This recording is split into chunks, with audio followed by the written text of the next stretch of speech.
Ladies and gentlemen, welcome to Spawncast episode 263. We're missing a few people. Got some people traveling, got some people moving around. So we'll see MVG, Max, and Click back here next week. But we had to bring somebody in. A guest, surprise guest this weekend is Brian Altano. Good to see you. Brian back. It's been a while. I surprised everybody on the show tonight.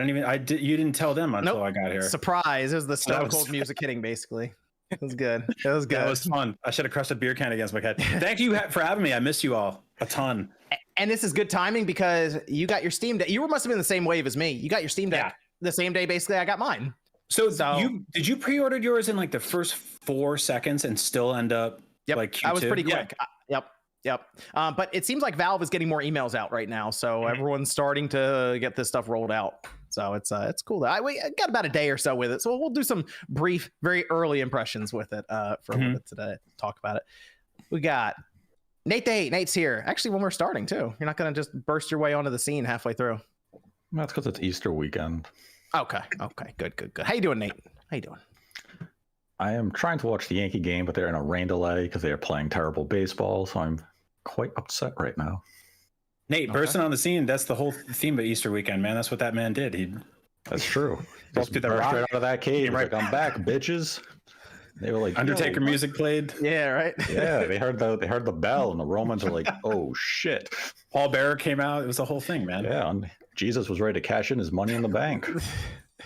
And we have RGT85 with like the thumbnail of the generation today. I mean, it seemed like a funny idea to me. It made me laugh. So we're going to continue it tomorrow with tomorrow's video. And, until I get tired. That's what I do things until I get tired of them. And then I'll just start doing something else. It got a reaction on Twitter. It was fun. That's what I like. That's what I like to see. Everyone had flashbacks. They're like, oh, yeah, I remember that. I wanted to see MVG's reaction to it on here, but he'll be back next weekend. We'll see what's don't what put then. that up, Dale. Oh, we got OJ.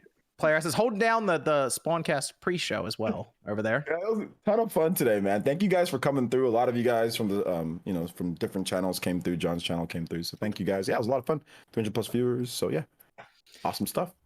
We got Jordan Fringe. Hello, glad to be here. Good to have you're echoing. Yeah, you get somewhere mysterious. Somewhere mysterious. The Jordan Cave. Okay.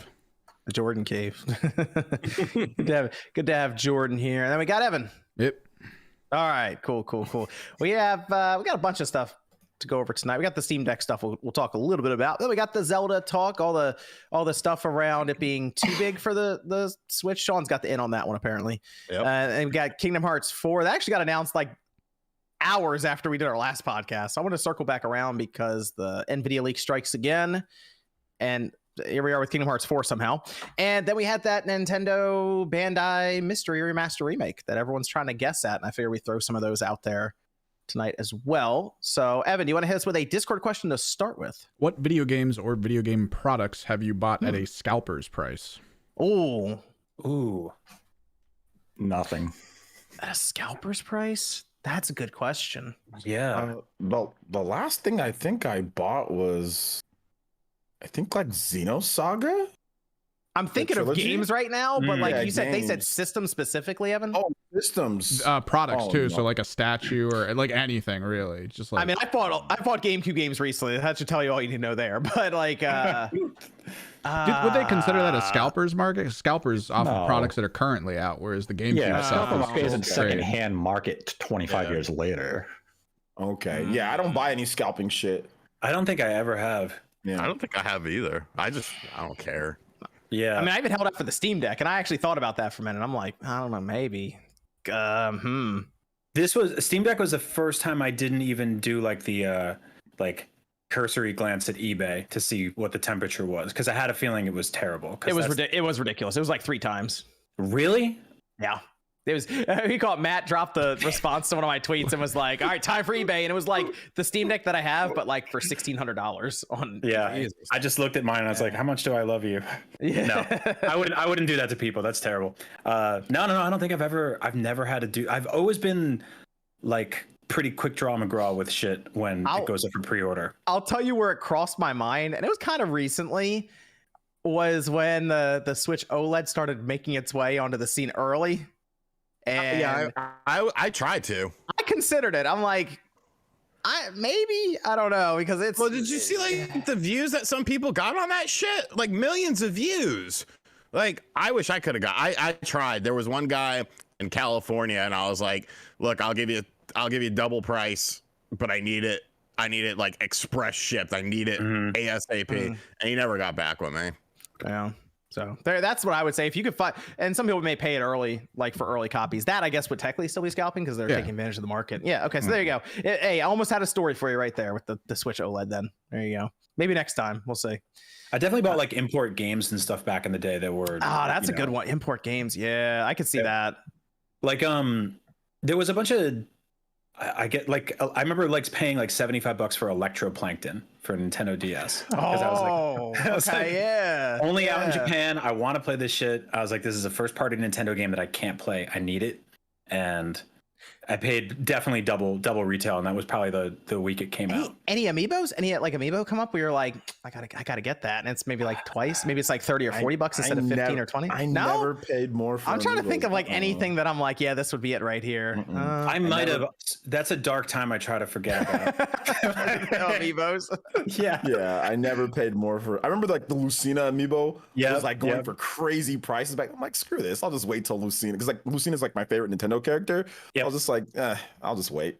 I remember I waited and I got it later. Technically, I bought Xenoblade on the Wii from GameStop after trading stuff in for GameStop $75 for that game. I guess I kind of got scalped for that then, because I couldn't find it anywhere, and they opened it and made it used and then sold it for $75. I remember they were doing that. No, I got mine was $50 though. Mine was actually regular price. They sold it for $49.99. GameStop got me. There you go. That's it. That's all I can think of. And GameStop was selling shit way over retail like before anybody was, right? Like I remember they were selling, they resold like Metroid Prime Trilogy, I believe, for like $75 at some point.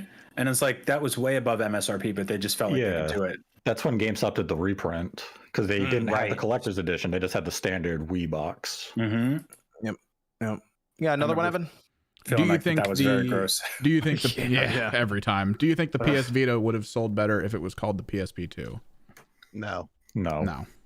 I don't think so. No, I mean the Vita's actually a good name for it. It's just they wanted to differentiate it from PSP because everybody pirated that thing. Best selling systems is fucking called a Wii. A Wii. Names. I feel like people put too much stock into names. Yep. So if a product is good, it'll sell. If there's a market for it, it'll sell. Like for whatever reason. Virtual Boy's a good name. I feel like that's a good name. Like it sounds like futuristic at the time and stuff. Dreamcast is a great name. That's a great name. Yeah, Dreamcast is a very good name. You know? Virtual Boy is a weird name now. I know, but back then it's like Virtua. It's like nowadays you'd be like, I thought it was ass from the beginning. Most people, when I saw Virtual, I was like, "This is ass." I knew it was ass back then, but stop it. You were like 10. You fucking loved it. Shit.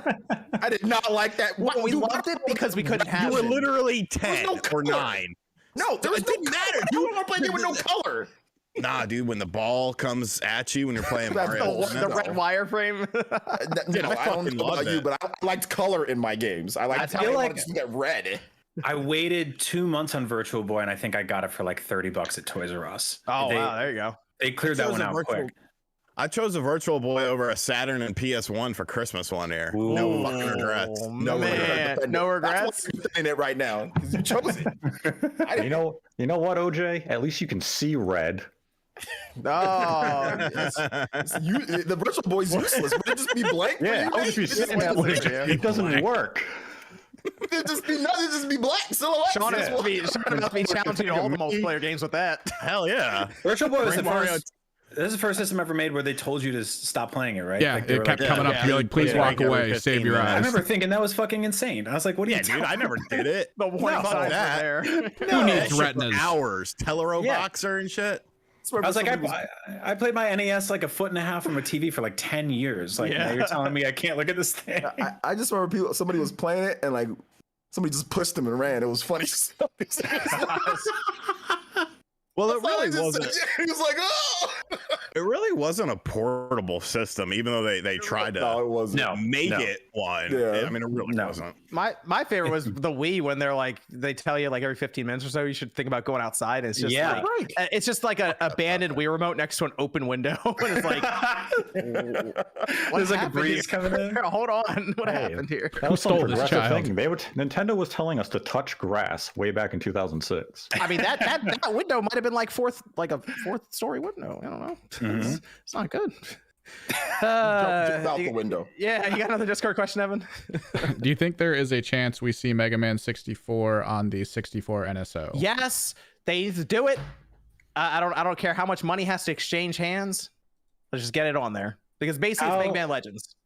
How well has Capcom played with Nintendo's Switch Online stuff so far? They have Mega Man. Don't they have Mega Man? No, wait, no. They have Ghost hold and on. Goblins Ghost on the and Super Goblins, NES. And I think they have one other one on the Super NES. So they're testing the waters a little bit. Yeah, so it's not impossible. So never Drop say never. It's possible. Drop the bag, Nintendo. Drop it. That's a good game to have on. There's so many people who have not played Mega Man Legends or Mega Man 64, and I, you know what? It's still fun. It's still fun. Is So- it though? Are you sure? Are you sure? It is. How are the Yeah. controls feeling? They're a little funny because you kind of do like the tank Mega stuff. Man but kinda like it's still good. shuffles If you add around lag when to he the wants to turn, controls, he's will like- it feel better? It still works. And you know what? The 64 version actually looked better than the PS1 version, so I think it would also clean up pretty well, like Mario Golf did. Did you guys get the N64 controller? Yes, I did. I don't have it. How many times have you used it? I've used it in the box. 4 times. Okay, that's twice as many times as I've used it. It's awesome. I'm glad I have it, but I just like I got it and I was like, that's beautiful.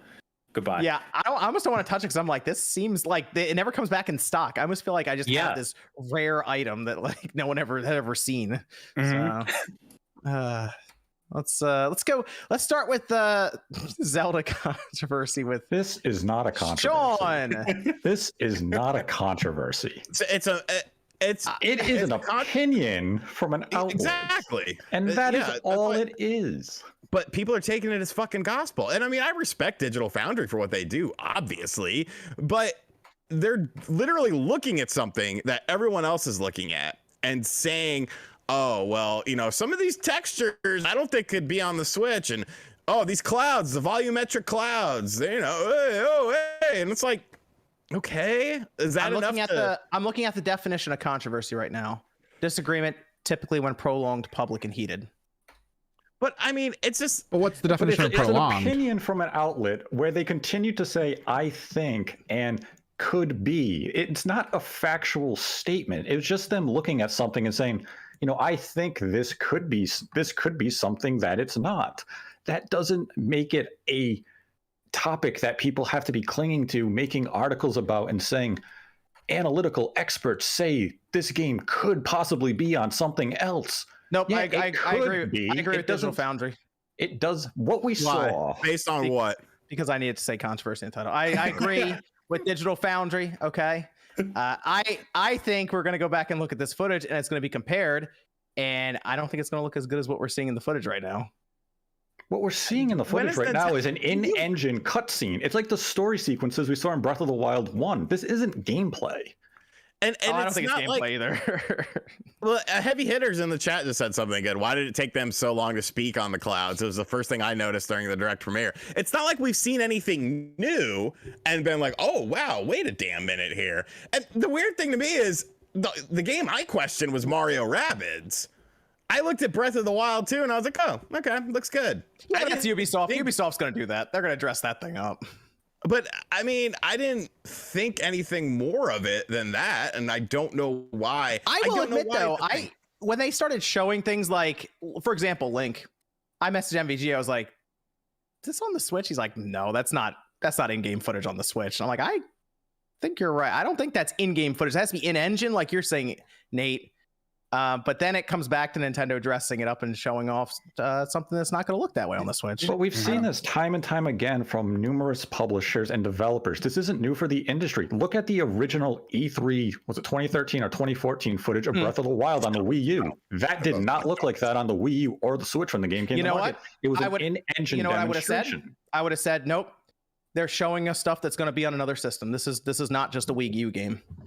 And people would have said, "This isn't the controversy. This is the same game on both systems. It's still going to be on the Switch. This is still going to this isn't like a Switch 4K or Switch 2 game. I thought it was too big. I'm under the impression that it's too big in these volumetric clouds. The worst part is that the clouds are not volumetric. They do not fit the definition of volumetric. It's going to look worse on the current Switch. That's what I'll say. It'll look worse. I mean, than what we saw in this delay video. No. Anyone who thinks we're seeing assets from unannounced hardware in this delay footage that showed all of 10 seconds of new footage compared to what we saw at E3 a year ago are out of their minds. You're seeing Switch footage. Nate, you think it's going to have anti-aliasing like that in the final product? This is a touched up release. This is an in-engine trailer that they are rendering at a higher resolution and visual fidelity than what the Switch would output. And we've seen this time and time again from numerous companies. It's called marketing. Sounds like a Watchdog situation over here. How many times has Nintendo put out screenshots for Animal Crossing that were 4K? Well, that's not on my Switch. So clearly those Animal Crossing screenshots from a year and a half ago must be on something else. But the thing of it is there's nothing wrong with what Digital Foundry said. Everyone's allowed to have their opinion. The problem comes from you have all these people that are rushing out to talk about this and as if it's gospel. And it's like Digital Foundry knows their stuff, but Digital Foundry also uses a lot of tools and things to analyze things like frame rates and resolutions and consistency in those things. This is literally looking at a video that everyone has seen with no additional tools and stating an opinion on it that at the end of the day doesn't hold any more weight than anyone else's opinion. And that's the thing, is that it was their opinion. They didn't run this through a machine and break down the resolution and everything and say, okay, well, we're coming in at a polygonal rate that is far exceeds what the Switch can do. It's them looking at it saying, depending on what effect is actually being used here, I think this could be something that the Switch couldn't render. I think, okay, that's fine. That's their opinion. They're entitled to that opinion and to put that out there. But it's when you see all this reporting saying that Digital Foundry is implying something that they're clearly not doing, and then you're getting these outlandish headlines that are suggesting it. And unfortunately, all the backlash is going to come back to Digital Foundry, which is unfair to them. They mentioned they did pixel counting for the trailer. This came in 1080p. Is this game going to be native 1080p? Gameplay or an in-engine story sequence? Either one. The latter you can easily see happen, but the former may not be the case. I mean, again, we can look at Breath of the Wild 1. The story sequences looked far better than the in-game. You can look at Link's model or his face. When you look at the story sequences, there's a lot more detail and visual fidelity on display than what you would see when you're actually playing the game. It's just like you would look at Uncharted on the PS3 when you see the in-engine cutscenes. Nathan Drake didn't look like that when you were in control. There's a loss in quality. So why is this being treated any differently? You know what I don't understand? It's like Breath of the Wild 1, that's just like the Wii U game. They could have been taking a bunch of time to make the graphics like better, just like on the Switch itself. So I mean, which like I don't understand. Which people are saying, "Oh well, Breath of the Wild 1." It's like, well, that was a Wii U game that they just ported over. If they spend a bunch of time and money and all their resources on making this look the best that they want to make it look, why can't it look like that? It's not like it looks like freaking, I don't know, God of War 7 or something on like PS5. You know? Yeah, that's one of the big things too. Is this is going to be the first Breath of the Wild game that is using the Switch hardware from the ground up. As you said, Breath of the Wild 1 was a Wii U game that was ported to the Switch and was unoptimized to take advantage of the hardware. So now we're seeing a game that can really utilize what the Switch can do. Yes, there's going to be some reused assets, but now that you're more familiar with the engine and you're going to push what that engine can do, you're going to get visual fidelity that is far beyond the scope of the original game. There's nothing that we have seen from Breath of the Wild 2's footage, especially when we look at the gameplay footage back at E3, that looks beyond the realm of what the Switch can output.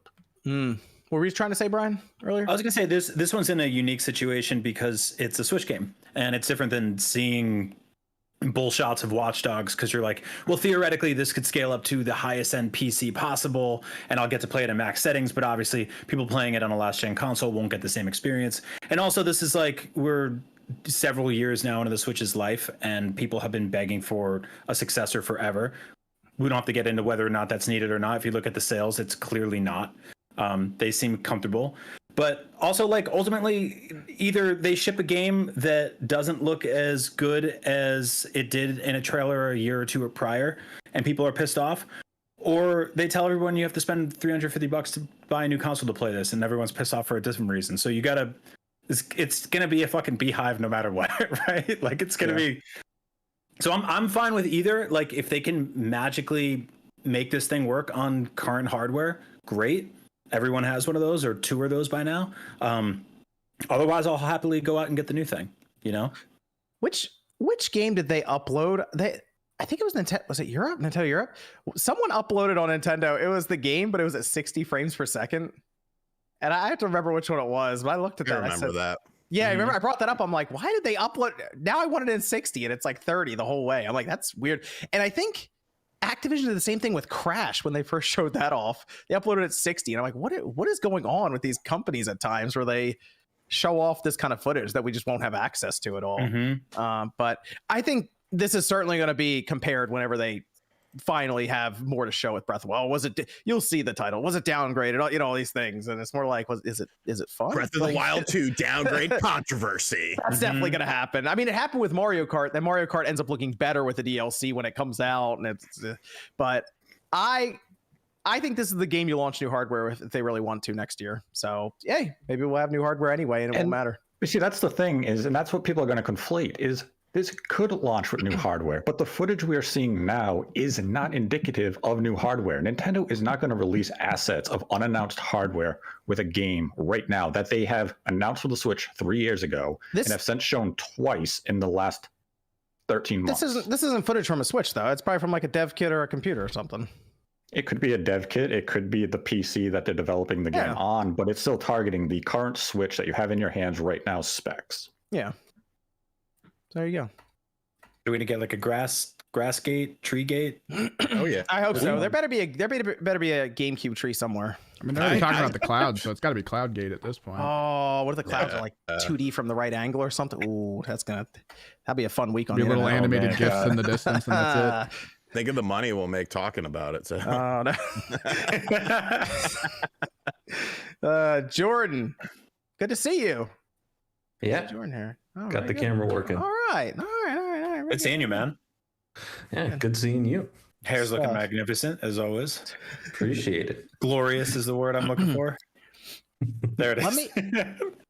Let me shift over here to the Steam Deck because it's been out for a minute now, but I feel like very few people even have the thing, and everyone's just kind of waiting for that email to show up that's like, hey, give us your money and you can now have your Steam Deck, which I'll give them credit. When I paid, it showed up like 2 days later. So that was pretty quick. All right, that's fine. And it came from like Illinois or something for mine. So it was like 2 day shipping is fine.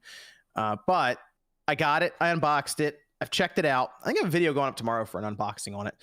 But Brian got his too, so this worked out having you on here. Since you have a Steam Deck, I got the Steam Deck. Let's talk about the Steam Deck for a minute here. It's been fun. It's like first impressions was I was definitely like, this is gigantic. It's massive. Yeah, like that's everything everyone has said about how this thing is a big ass handheld. It absolutely is. I think if you spent a lot of time with the Wii U, you got pretty close. Yeah, it's a big one. It's a big boy. It is a good size. Yeah. Did you get the highest end model? I got the 256 gig because the 512 was just grayed out, and I was like, just whatever, 256 go. Right. Yours has like, is it a matte finish screen on yours or how? Yeah, which I'm not sure if I'm in love with it actually. It's gonna take me a minute to figure that out. It's basically glares as much as my phone does. Okay. Yeah, I kind of get the same thing going. So I think it's interesting because it's like, I've been a huge handheld gaming fan. Here it is next to the Switch Pro controller. There you go. Let's see. Here it is. Here it is next to the Analog Pocket, which is like my two favorite things that I somehow was able, two favorite bags I was able to secure during the pandemic. Like, I guess besides the next gen consoles, but I think it's pretty funny because it's Nintendo hires dozens of people to make the Switch experience a way that you never see behind the curtain unless something goes horribly awry. And Valve is basically just like, shit's about to get weird, and you're gonna see like one of those BIOS screens. So Yeah, roll with it, have fun. It's cool. Like they kind of own it. I dig it. When you turn it on, it has the performance setting when you hit the Steam button, and you can go from like 1 to 5, and it'll show you frame rate. It'll show you different frequencies of your CPU cores, your GPU cores, temperatures, the whole thing. It's a little box in real time while you're. It's crazy. I downloaded a couple of games on here because I wanted to start testing and playing around with it. But like I told you, Sean, Batman Arkham City. Flawless 60 FPS, highest settings, no sweat. It just rolled right through that game. Wild. What about the CPU efficiency per core? I can tell you, playing Arkham City, it was on for about 3.5 hours. Okay. So you know what I'm kind of getting the vibes of with this? Probably the battery's probably a little worse, but I'm kind of looking at like the original Switch, not the red box one, the one before that. Kind of that battery life. So if you were okay with that, like when you're playing Breath of the Wild, you'd probably be okay with the Steam Deck for the most. I think it takes a little longer to charge, maybe, because I think the battery's bigger. But I wasn't that like put off by the battery life. I was like, I thought I was gonna get it, play it, and be like, it's been an hour and it's like 20%. It doesn't feel like that so far. But I've installed like Skater XL because I play that all the time. Metro Exodus is probably the most impressive one. I know everyone's talking about Control. Dude, load up Metro Exodus.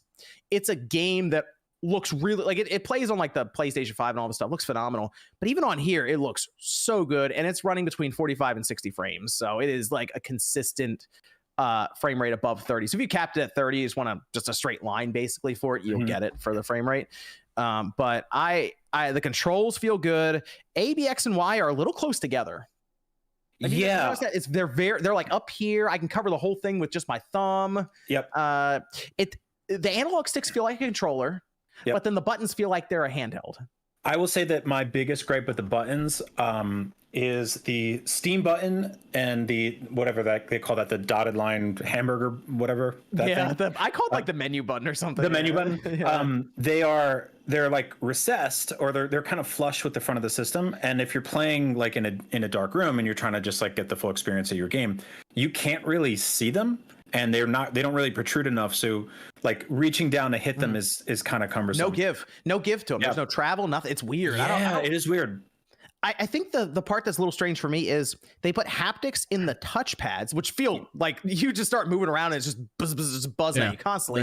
No haptics in the Steam button or the 3-dot button. That would be the spot to put the haptic feedback in, so if you press it, it gives you a little vibration. So it's like, oh yeah, you press this. When you like go to search for a game on the store, the haptics kick in and it feels like iPhones 12 years ago when everybody had their shit on like click click click click click click click. Yeah. And I was like, I got to turn this off immediately. I like, the thing is, like with PC gaming, I'm not one of those people that's just like, oh, it's so stupid, I hate it, it's a pain in the ass. It is obviously a little bit of a pain in the ass, but the reward is worth the work. I tried to like get xCloud on my Steam Deck today. I don't know if you've looked up how to do that. No, you have to plug in like a USB keyboard and a mouse to like copy and paste lines of code into Linux to trick your Steam library into like basically circumnavigating the backend so it can launch a beta version of the Edge browser so you can stream Xbox games. And it was like, fuck. And I went through every step and I just loaded it up and it just didn't work. And I was like, well, this is what's great about PC gaming is how quickly it makes me just feel like the biggest fucking idiot in the world. Like, but so the nice quick thing is, if you just do the games that are Steam Deck like compatible with the green check mark, it's a very easy and seamless experience. It feels like a console storefront and you're just going through, you're hitting A and you're just off and running for downloading games, playing them. I jumped into God of War and it was just working. And I was like, this is kind of fucking nuts. Like God of War portably? Yeah, like it's like the one from 2018. That's true. That is true. And that one had a jump button too. I know. Man, no, it was good. Got rid of the jump. You're fucking up over there. Hold on. No, the thing I'm getting with this system though is kind of that feeling I got with the Switch when you loaded up Doom for the first time. You're like, wow, this is actually a portable game now. I'm getting that with like all kinds of stuff on here, and it's a seamless experience until you like wander outside like this gated community they have set up for the Steam Deck compatible games. If you stay in that little area, It's pretty good. And they keep adding stuff to it. Like every now and then I'll see an update, even over the last 2 days, where it's like, go ahead and update this because this game is now ready to go. And so they seem to be adding a lot of them. There's definitely like a supervised part of the beach where everyone can swim, and then there's the part with like rocks and sharks and shit. But it's like, you might have fun. I don't know if you've gone over to like desktop mode yet. I was trying to get emulators on there. yeah, same here. That was like the first thing I tried doing. And it's fascinating just how all of a sudden it's just a micro PC desktop where you have to use like these weird little those mouse squares or whatever they're called. It's funny. It works ish. Like there's definitely a lot of like, should I use a touchscreen here? Should I use like the D-pad? Should I like? It just doesn't know what to do. And then something prompts where it's like type in a line of code or something like that, and you're like, how? I got to plug out a keyboard in. To be honest though, looking at this, I don't know if I care for this thing to even be docked. Mm-hmm. Like that's me, because I'm like, I feel like most people are buying this probably have a PC that's capable enough to just play it on a monitor. So for me, this is basically like probably one of the best handhelds you can buy right now as just a handheld device for the value. I mean, $400 for this is like wild to me. For what it presents. At the 64 gigabyte model has a spot on the bottom for an SD card. They need like a door or something to cover it up. It's just like this hole on the bottom. It's just your Steam Deck is a little weird. I had somebody tweet at me today saying like, oh, I'm starting college next year and I might grab one of these to be like my work like PC that I can hook up to a monitor and then like do college shit on, and then also just detach and play video games on. I'm like, okay, I mean that's. I think you can get away with it for that. If you're like, I just need something for college that I can tell my parents this is a PC and like that I can get it, it's like, let me just tell them that. Because I know people who do that. They'd be like, well, I mean, I need this Alienware PC. I suggest AP statistics is going to be for a while there, my PS2 was a DVD player. So who went and graduated. I suggest the laptop, but yeah. But I mean, that's what Nintendo did back in the day. They're like, oh, this is a computer. It's not. There's a family computer. Come on into the store. This is not a video. There's no video game market crash. Nothing like that. This is just a computer. Think about the Steam Deck, because people are like trying to buy these several $1,000 laptops, and you could be like, let me save you some money. We'll get the 512 gigabyte Steam Deck. Just get me a keyboard, mouse, little USB-C to HDMI. Don't worry about it. I'll save you guys a little bit of money there. I mean, that some kids are going to try to pull that on the parents when they're going off to college. It is pretty funny how like completely different from like the Nintendo Switch experience this thing is. Like it is. It's similar in that you can load up a bunch of games on it and put a bunch of games on an SD card or whatever, and you're ready to go. And it is it's a big portable that doesn't fit in your pocket. But after that, like they kind of they differ. The Switch itself, I usually recommend a carrying case for anyway, so I've never really viewed that as a pocket-sized system. You can make a case for the Switch Lite, I guess, but even that's like, you got the analog sticks kind of rolling around and bouncing against your legs. Yeah, like the 3DS was the last real portable system for the time. I'm like, that's obviously that's a pocket-sized one. Mm-hmm. This is large. They give you a case right out of the gate though, and it's a nice case. It's like what I normally see as a $30 to $40 case for most times. So. They've basically said, hey, you're probably carrying this around. Like, you're not going to put this in a pocket. So we're just going to give you this casing for it. But like, it's sort of related, but it kind of blew my mind how cheap micro SD stuff has gotten, because you can get like a terabyte for like $100 now. When the Switch launched, I bought a 400 gigabyte one. I'm sure a bunch of you did. It was like 200 or something. $250. I remember doing a video on that. Yeah, it was it's awesome watching that drop. Yep. It's been that way forever. Get it, drop it in there, and you can go between that and like a PC and drop all your ROMs and stuff on there. I gotta check. Apparently, GameCube emulation on this is decent. So if this all of a sudden also becomes a portable GameCube, I know. I'm good. People do a bunch of like F-Zero and stuff like that. I've just seen pictures on Twitter. It is, if you are someone who has thought about getting into PC gaming, but you're like, I don't know if I really want to go that far into it, where I'm like, I got to figure all these settings and configurations and do all these things. I honestly, I recommend the Steam Deck. In the world of PC gaming, with how expensive parts are, even that 512 gigabyte one that is on the high end is cheap for PC gaming. Like with video cards being $1,500 now or something. I was looking around for a mini PC recently, and I think I found one for 1.5, which was pretty good. Yeah. Can you just buy this now, or is it still like no? Still list. Yeah, you can't buy anything. You basically can't buy anything anymore. Apparently they're ramping up, so people in Q2 are just starting to get emails like scattershot everywhere. So I'm thinking by the end of this year we might get to a point where in 2023, when PS5s and Series X's and stuff start showing up really in stores, we might see this in Best Buy. Right. So I think that'll be cool. And especially you, OJ, because you were mentioning like you have like larger hands and stuff. Dude, this thing is like, they basically said, we know adults are buying this. So like this is for people who have larger hands. It basically has a grip built into the back. Yeah, completely. yeah. And it has macro buttons too. I don't like how big the device is, but I do think that it'd be comfortable to hold based off of how I've seen like the ergonomics of it. Definitely seems like put it's it comfortable up next to a bunch of stuff, OJ. It is very comparable to the Wii U gamepad. Yeah. Like if you've been able to use the Wii U gamepad without too much issue. I mean, I can use any big controller without too much. It's just not that I might not like it. Like I can use the Duke controller, but I don't like the controller. You'll just pick this up and it'll kind of have that feeling of the Wii U gamepad, and you're like, oh, okay. I can use this. I like the Wii U Pro controller a lot more, but me too. Yeah, there were those like memes all the way back when the Switch launched, where people, a lot of people playing Switch like in bed, and they're going like that, and like they would drop it on their head or some shit like that. If you did that here, like it might be go to sleep early. Yeah. Concussion out there. It might be. You might be a little concussed. It might be a little. Might have to do a visit. I'm very impressed with Valve. The engineering that's gone into this is pretty cool. I'm gonna be taking this thing apart soonish. I was gonna ask you about that. When are you gutting it? Probably next week, and I'll have a video for that. Tomorrow's video is just opening it up and me just putting it next to things. So you didn't get a next second to my dick. Yeah. You don't get a second one to dissect. You just take apart. I was gonna come in with that. Oh, I'm just gonna roll with this one. Let's roll with this man. one. Yeah. Oh yeah. I'll have it all laid out. You're brave. It seemed pretty easy from what they were showing, and all the screws on the back are present. So we'll be good. We'll check it out. It'll be fun. I've already done some scouting on it anyway. So, and also last thing is, whenever Nintendo makes their next system, please go with these kind of analog these triggers, please. Those are nice. Please, these are very nice. And have you messed with the back buttons yet?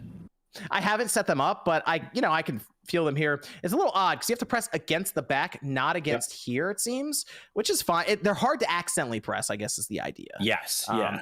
But I don't instinctively think to go, oh, yep, back button. Let me hit that real quick for whatever's happening on screen. So I might get used to it. I use the there it is, the Elite controller a lot, and it's got the paddles in the back, and I dig those. I was hoping for something a little bit more like that here, but I guess you're right. Like you won't be hitting them as often. I took like 5,000 pictures in Elden Ring by accident.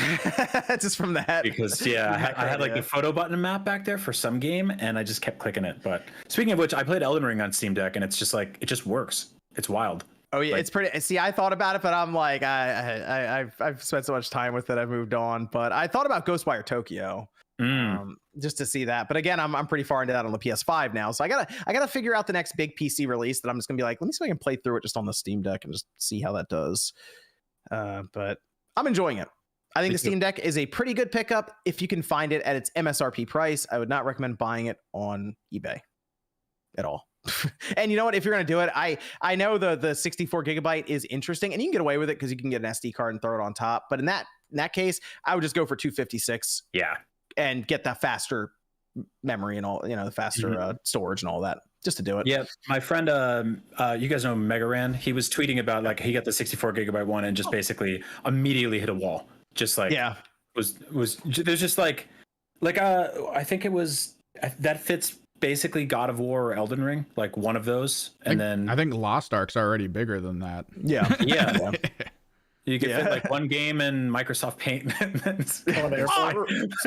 Cyberpunk wouldn't fit on there, would it? I think Cyberpunk's bigger. I think that's pretty big too. Yeah, but like that's a game I can load up. I have Cyberpunk on PC. So I'll load that up. Is Nate beating you, Sean? You losing? Wait, is Game Pass going to this thing? We need Game Pass on PC on this thing. Steam, get on it. Game Pass needs to get on there natively and not through that thing that I tried to do today. I need Valve to get on that. You'll succeed at it. Like I promise you, you'll pull it off. But I hit a wall. It's a really cool machine, though. I recommend it. Hopefully, it's in stores by next year, so more people can try it. And I hope that this. Nate, do you play Mario Golf? Sean and I are playing. He's fighting Sean.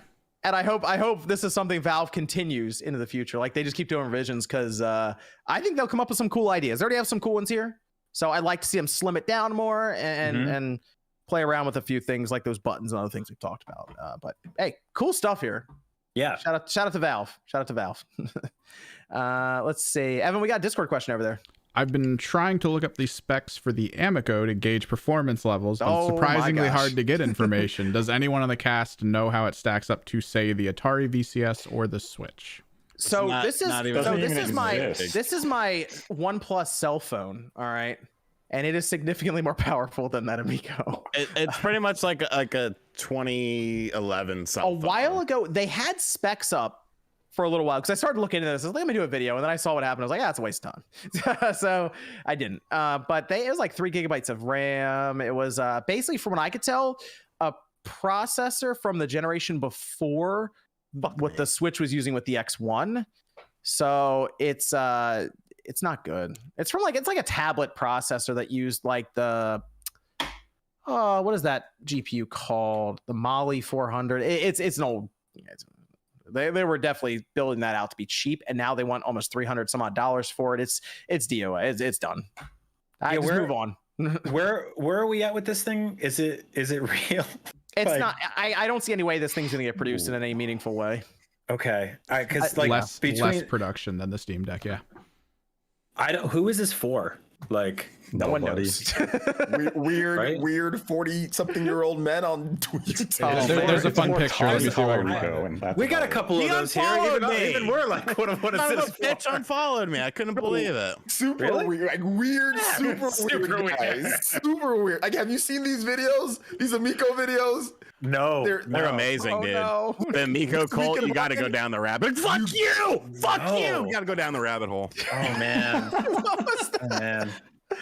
I mean, I hope they get what they're looking for. I guess. I don't think anyone knows what they're looking for. I know. Yeah. The Amico, man, like, you know what makes it so entertaining, Brian, is like how people are so fascinated about something that does not exist. That's just like, it's like But not the an games don't even actual look commercial good. product. The games don't look good. I don't No, they understand. don't. And that's I the guess- problem. That's what's confusing me. The games don't even look interesting. Think about the Wii, but worse. Like laggier No, controls. think of Wii shovelware. Yeah, but it has like Wii, like Wii Sports, like it's actually like somewhat responsive and everything, or like even like the Wii Sports Resort. But like they have like motion control games, and it's like you do the motion, and it's like a second or so later it like happens, where it's not like instant. It's like the technology is worse than what we got like decades ago. So, do people want to play these games, or have they invested so much in the narrative that They've it's like invested, they've Some invested cost in the, fallacy. okay, and- some yes. yeah, they invested in the person, the people behind it, and the friendship aspect of it. Yeah. Okay, so they're just ride or die because they're like, this has to be this is Yes. okay. Right. They've made so many videos. They've spent, some of them are investors. They've made so many videos. They've made friends and communities. They've bought into Tommy. They've bought into everybody there because they'll talk to anyone, And now they're like, well, it can't be wrong. I've made 15,000 videos saying it was Wait, what? greatest thing ever. I thought there was a fucking ramp there. There is Are you a guys ramp. playing mini golf? You Oh missed gosh. it. Because they're not like I gotta play Finnegan Fox or whatever, right? Like this. Now you Like can not, play Fox and Forest on the Switch, which is the exact same game With more just characters with and multiplayer, I art believe? style, because they didn't want it to be pixel art. They don't The want en- any pixel art. It's a retro system, Oh, and they gosh. don't want any pixel art. The NVIDIA Shield TV is $200, and it does some incredible stuff. Just go buy that and move on. yeah, I feel like there's so many That's it. there's so many ways Buy that. to do what you're trying to do here that exist currently, and you can tangibly hold them. You know, like they're physical, actual products that you will feel the weight of them in your hands. They're not renders or pictures. They're out there. Not like maybe these guys will swerve on us, and like this will be a real thing, and the people making these videos will be happy. But I just don't, It's a don't bit of see a it. joke. They did an unboxing video, and like stuff was misspelled. It was not gosh, accurately put together. It was, oh my gosh, check the unboxing video is hilarious. Like they're misspelling their own name, and they're just it was not good. Let's move on here. Evan, got a Discord question? I'm Yeah, gonna go what- to the Kingdom Hearts next? What big game studio acquisition would you not want to see?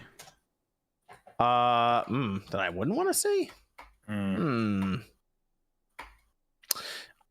Sega.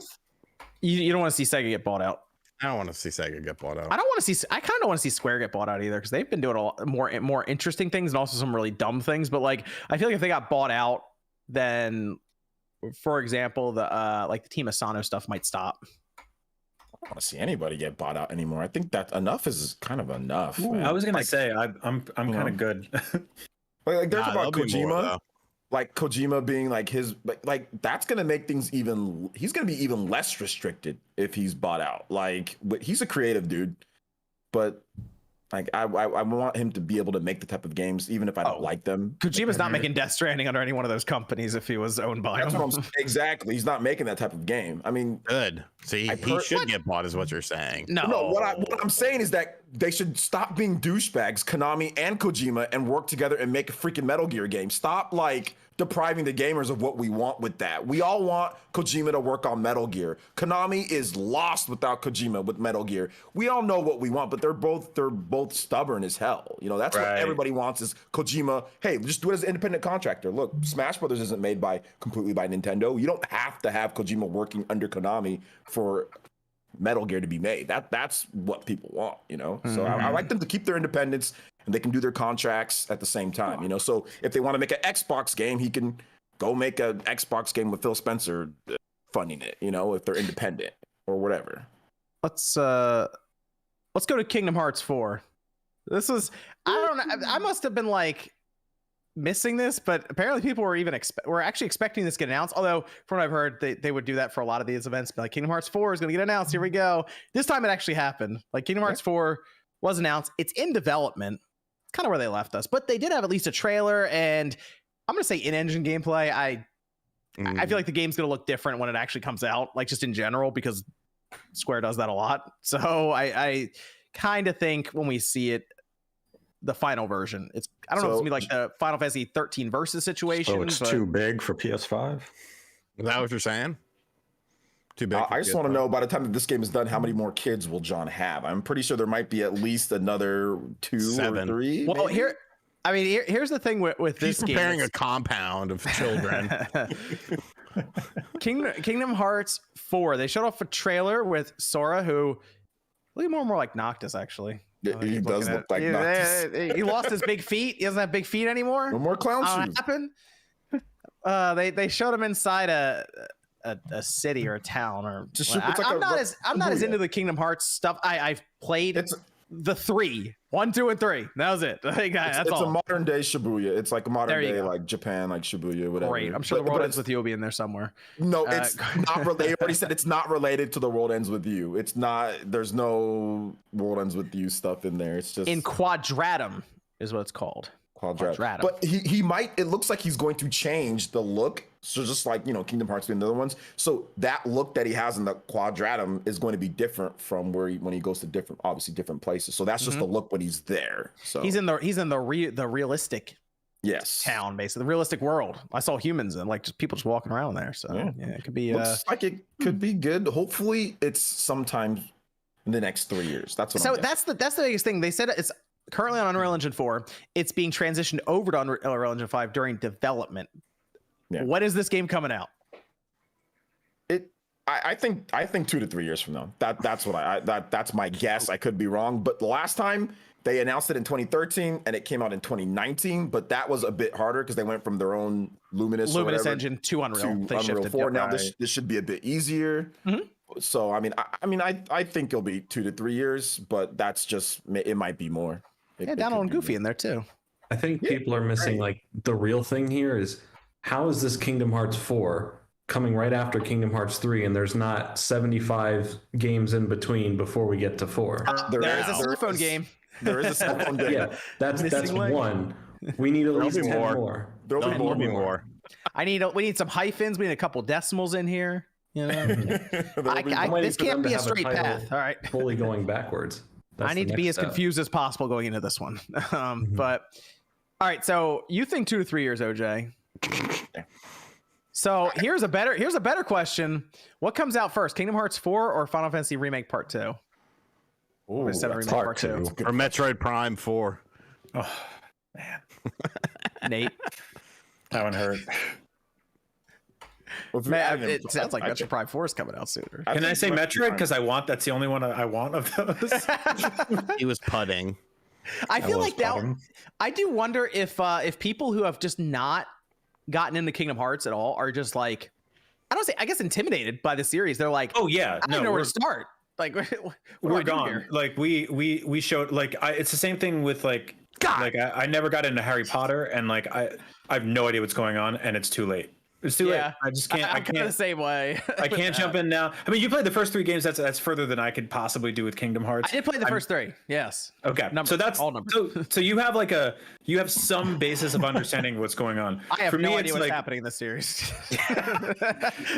Well, no, For me, you need to play all of the games That's or not you need to understand. Like I haven't beat all the games, but Yeah. I've played the majority of the Kingdom Hearts games, and I've watched all the timeline stuff. Like I've seen the timeline. The timeline is moronic. It's a moronic timeline that's not coherent unless you're super hardcore and pay attention to every I'm gonna detail. look up a or that you watch retrospective everything. Yeah, on watch the game trailers that are retrospective. HMK has a very good retro. He's been on. Yep. He's been on. There here you go. HMK Yep. has a good retrospective on it. I will defer to him. The story is, if somebody's explaining it to you, it can be fun, but I cannot imagine playing this over the course of time and knowing exactly. Like these games are decades. They're not short apart games between- either. Like you're gonna Yes. dedicate 100 hours maybe for the. It's ridiculous to these think three, that fans would understand overall. everything over the whole course of it, but I'm hoping that they just chill just a bit because I like Kingdom Hearts. It's not my favorite action RPG, but I like it. I just think that they need to just chill just a little bit, like with the mobile games and with all the other stuff. Like it just makes It's it just too hard like- to follow. You know, for me, it's like the reward is not worth the work.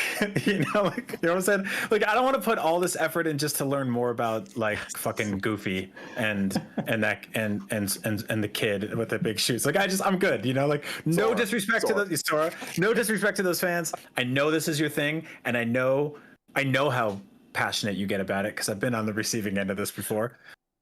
Enjoy.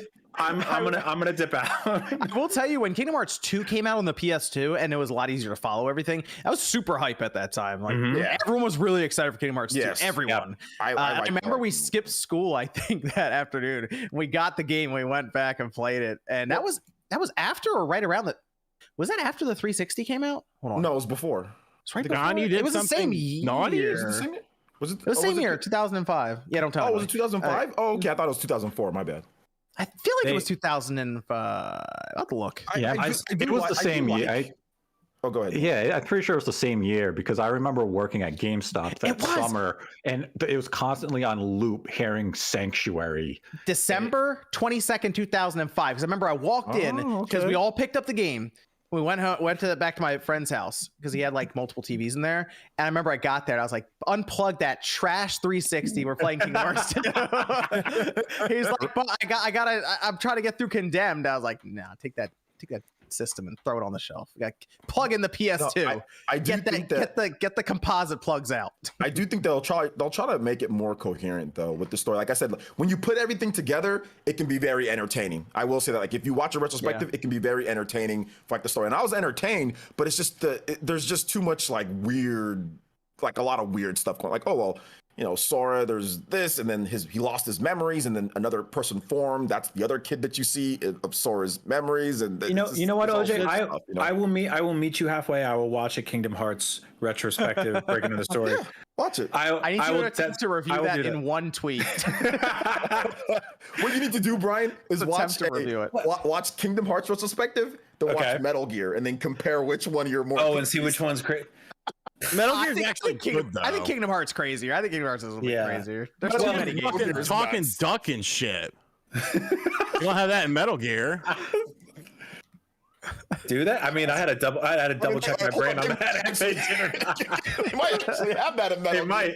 Metal Gear has some really weird things. I saw a thing. There's like rumors that like this Kingdom Hearts might bring in Star Wars shit, and I was like, man, don't make me learn this shit now. That would be the thing that would like actually get, because even a lightsaber keyblade, that'd be pretty cool. Yeah. I'm like, man, wasn't there the foot of the one of the Star Wars walking ships in the trailer? Okay. There was. People zooming in on feet for that. All right.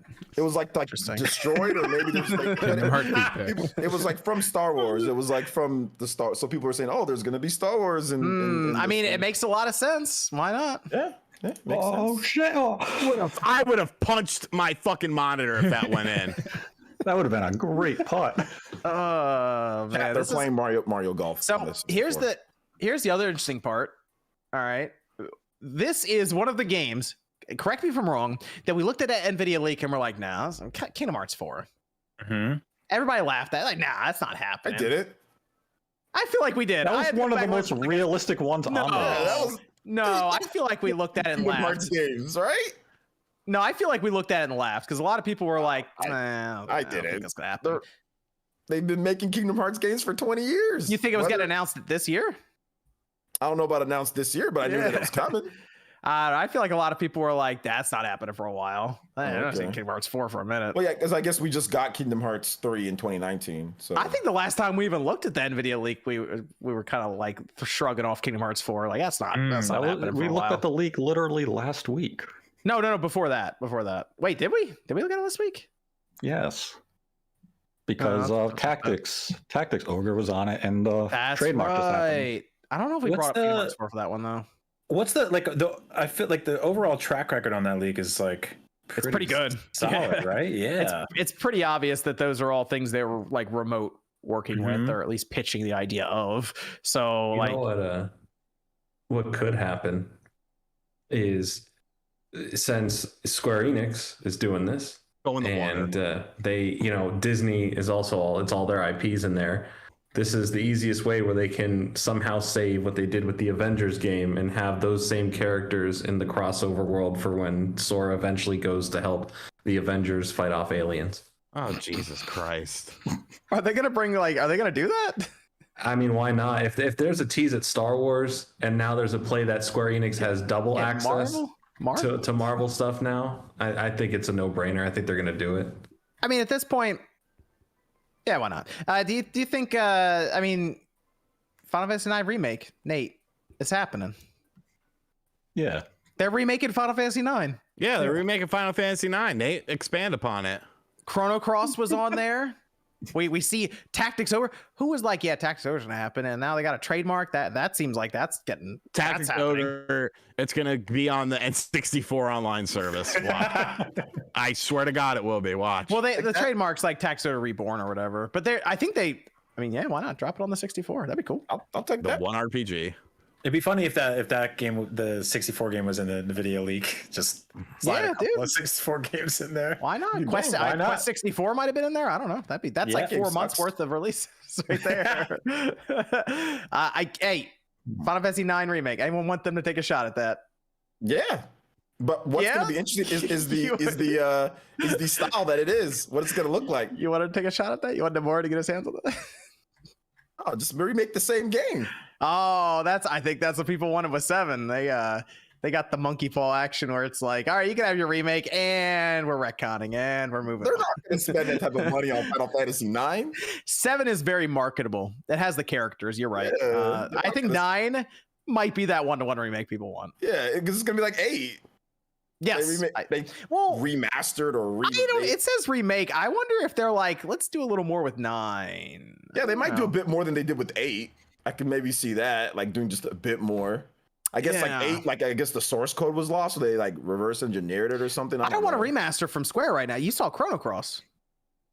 You want them doing that to 9? I don't know what happened there, bro.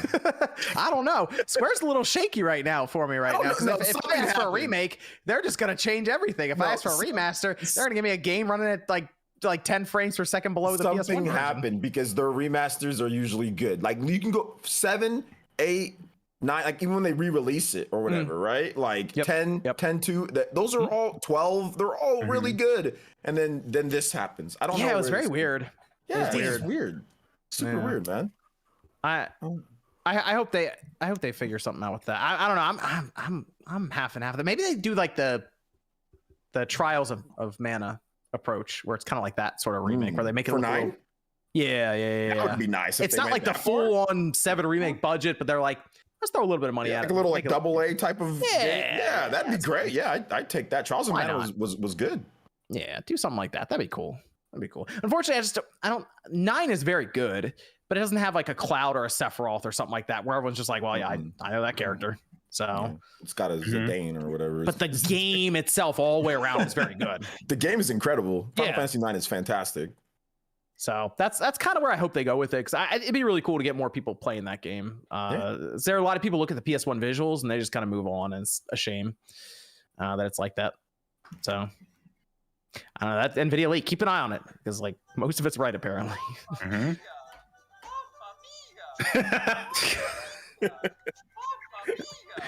Are you winning, Nate? Are you winning, I'm son? winning. I'm shooting par. Sean's shooting a plus 14. There was one hole where I got fucked. Beyond that, I've done fine. But the one hole fucked me. Yeah, In the game without the gate of colors, Nate is winning. All right, we're good. All right, let's Evan, we got a Discord I question never there. really played this game as a kid. It's a kind great of- game. Here come It the is Johns. great. It's Here way come the better than the Johns. It's way better than the fucking golf they made on the Switch version. I think I'd play the 64 version over it. I'll be honest. I do like that that's 64 version quite a bit. no, because 64 version has mini golf, and the Yeah, new one we're doesn't. playing mini golf right Yeah. now, dude. This is great. That's a shame. I thought they were going to do mini golf in the new one, and they didn't. It's very weird. I don't know why they didn't do that. I don't think that makes it bad because of mini golf. Mini golf's very fun. Like, It it's is actually very really fun. good. It's very good. Super Yeah, fun. I would check it out. You can Play actually it. have like a.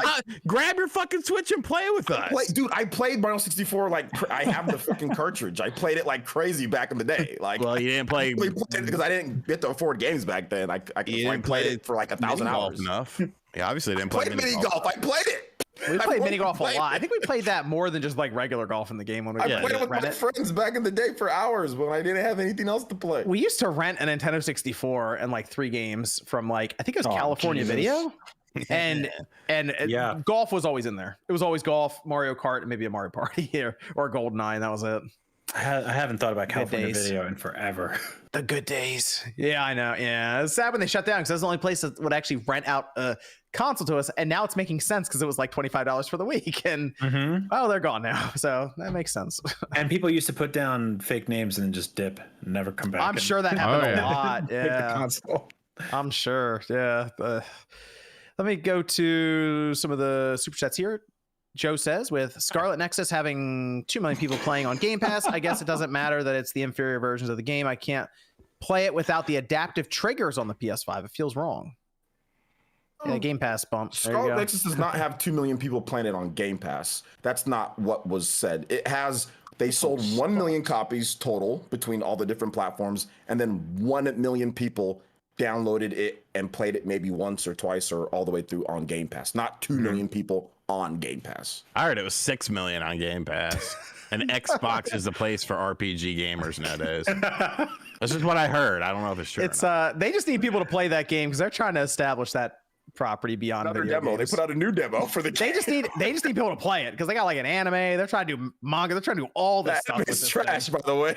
They're trying hard. Like Bandai's like, come on, just play do Scarlet something. Nexus. Do something. No, I Basically, like Scarlet yeah. Nexus. I have it on Xbox. I also have it on PlayStation 5. And I'm pretty much right at the end of the game on PS5. I just need to finish out some other side quests that I'm doing. No, it's good. And yes, the vibration trigger stuff on PS5 is really good. It's good stuff.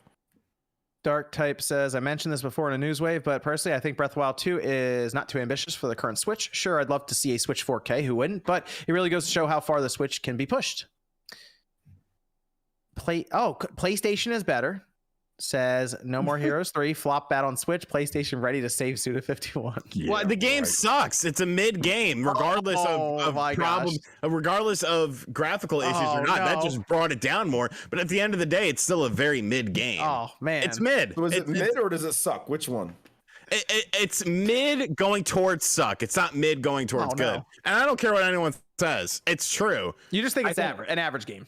It's slightly below standard average. I wouldn't say it's below average, but I would say here's average, here's below average. It's like here. I think it gets by on a fuck ton of charm. Like It does. it's got a lot of great ideas and it's got a ton of cool shit in it, but playing it moment to moment it's not the best experience, right? Like it's once again like I wish Suda would just ditch the open world aspect of these games. He did it. The stupid fans said we want it back. I don't know why. There's Listen to your wallet, not the fans, right? I don't know what the design of the game was just bungled by this open world that he felt the need to jam these stupid empty open worlds into it. And I said that in my review. I said the game is fun. It has great ideas, but they spent too much time, I think, because the combo strings aren't there. There's better combo strings and more katanas in No More Heroes 2. Agreed. You know? The menu system is fine. Too much time. Do I really need to walk or ride this bike that somehow does like immediate right turns and there's no collision or anything? Like, do I need to drive that around, or can I just go to the menu and say, I'm ready to go to this room and just start fighting and doing suplexes? Well, like you're driving into a car and it just disappears. And like the game, it works like a game that works on menus because you can't do anything in the open world. You can just go talk to people. Anytime that you do a mini game, it loads into it. Anytime that you do a fighting scene, it loads into it. So it's not like you're fighting people in the street and stuff like that. So the direction was just, that was the biggest problem. Like they should just really wanted that. Make a badass No More Heroes 2 and just bring that, make it bigger and better, and it would have been just fine. And I don't know. He just really wanted that bike in there, I guess. I don't know. That was it. It ruined it. It's a cool bike, but it's like, I actually like. So I love the combat. Like it definitely ran its course after a while. And I think the story is bonkers. Like it's got some genuinely weird, fun, cool shit in there. Yeah. But it just like the way it's all glued together is lacking. And like I think that's like readily apparent. I'm curious how it's going to look on like the PS5 or the Series X if they use the adaptive trigger. There's a lot of questions with that. I kind of want to get it on the PS5. It looks like it has a slipcover too. I would never. You can. There's a very high dollar amount that would get me to play that game again, and it's very high. Well, hold on. You're not going to have time to play that. Balance coming up. No, it's not. I haven't heard anything. It's been all quiet on the Western Front, boys. 3 weeks, and it's time Balin? To play Balin. Now we're waiting for the Metroid numbers. See if he's going to do a playthrough. Numbers to go above 3 million, and then Sean has to play Balin Wonderworld. Right. What? Why did you make a video saying "screw you guys"? I can't believe this. And Balin, why did you make a video preemptively damage controlling? Because I like money. It's a fun video. It's a funny video. So, Sean, which one of these people is going to make their way into your thumbnail for Balin Wonderworld? Oh God, Satan!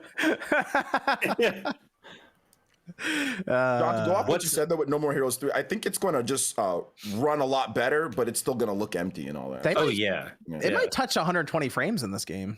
Yeah, that'd be interesting. They might have that mode. Oh, that could be. Yeah, it's like 119 frames more than I got on Switch.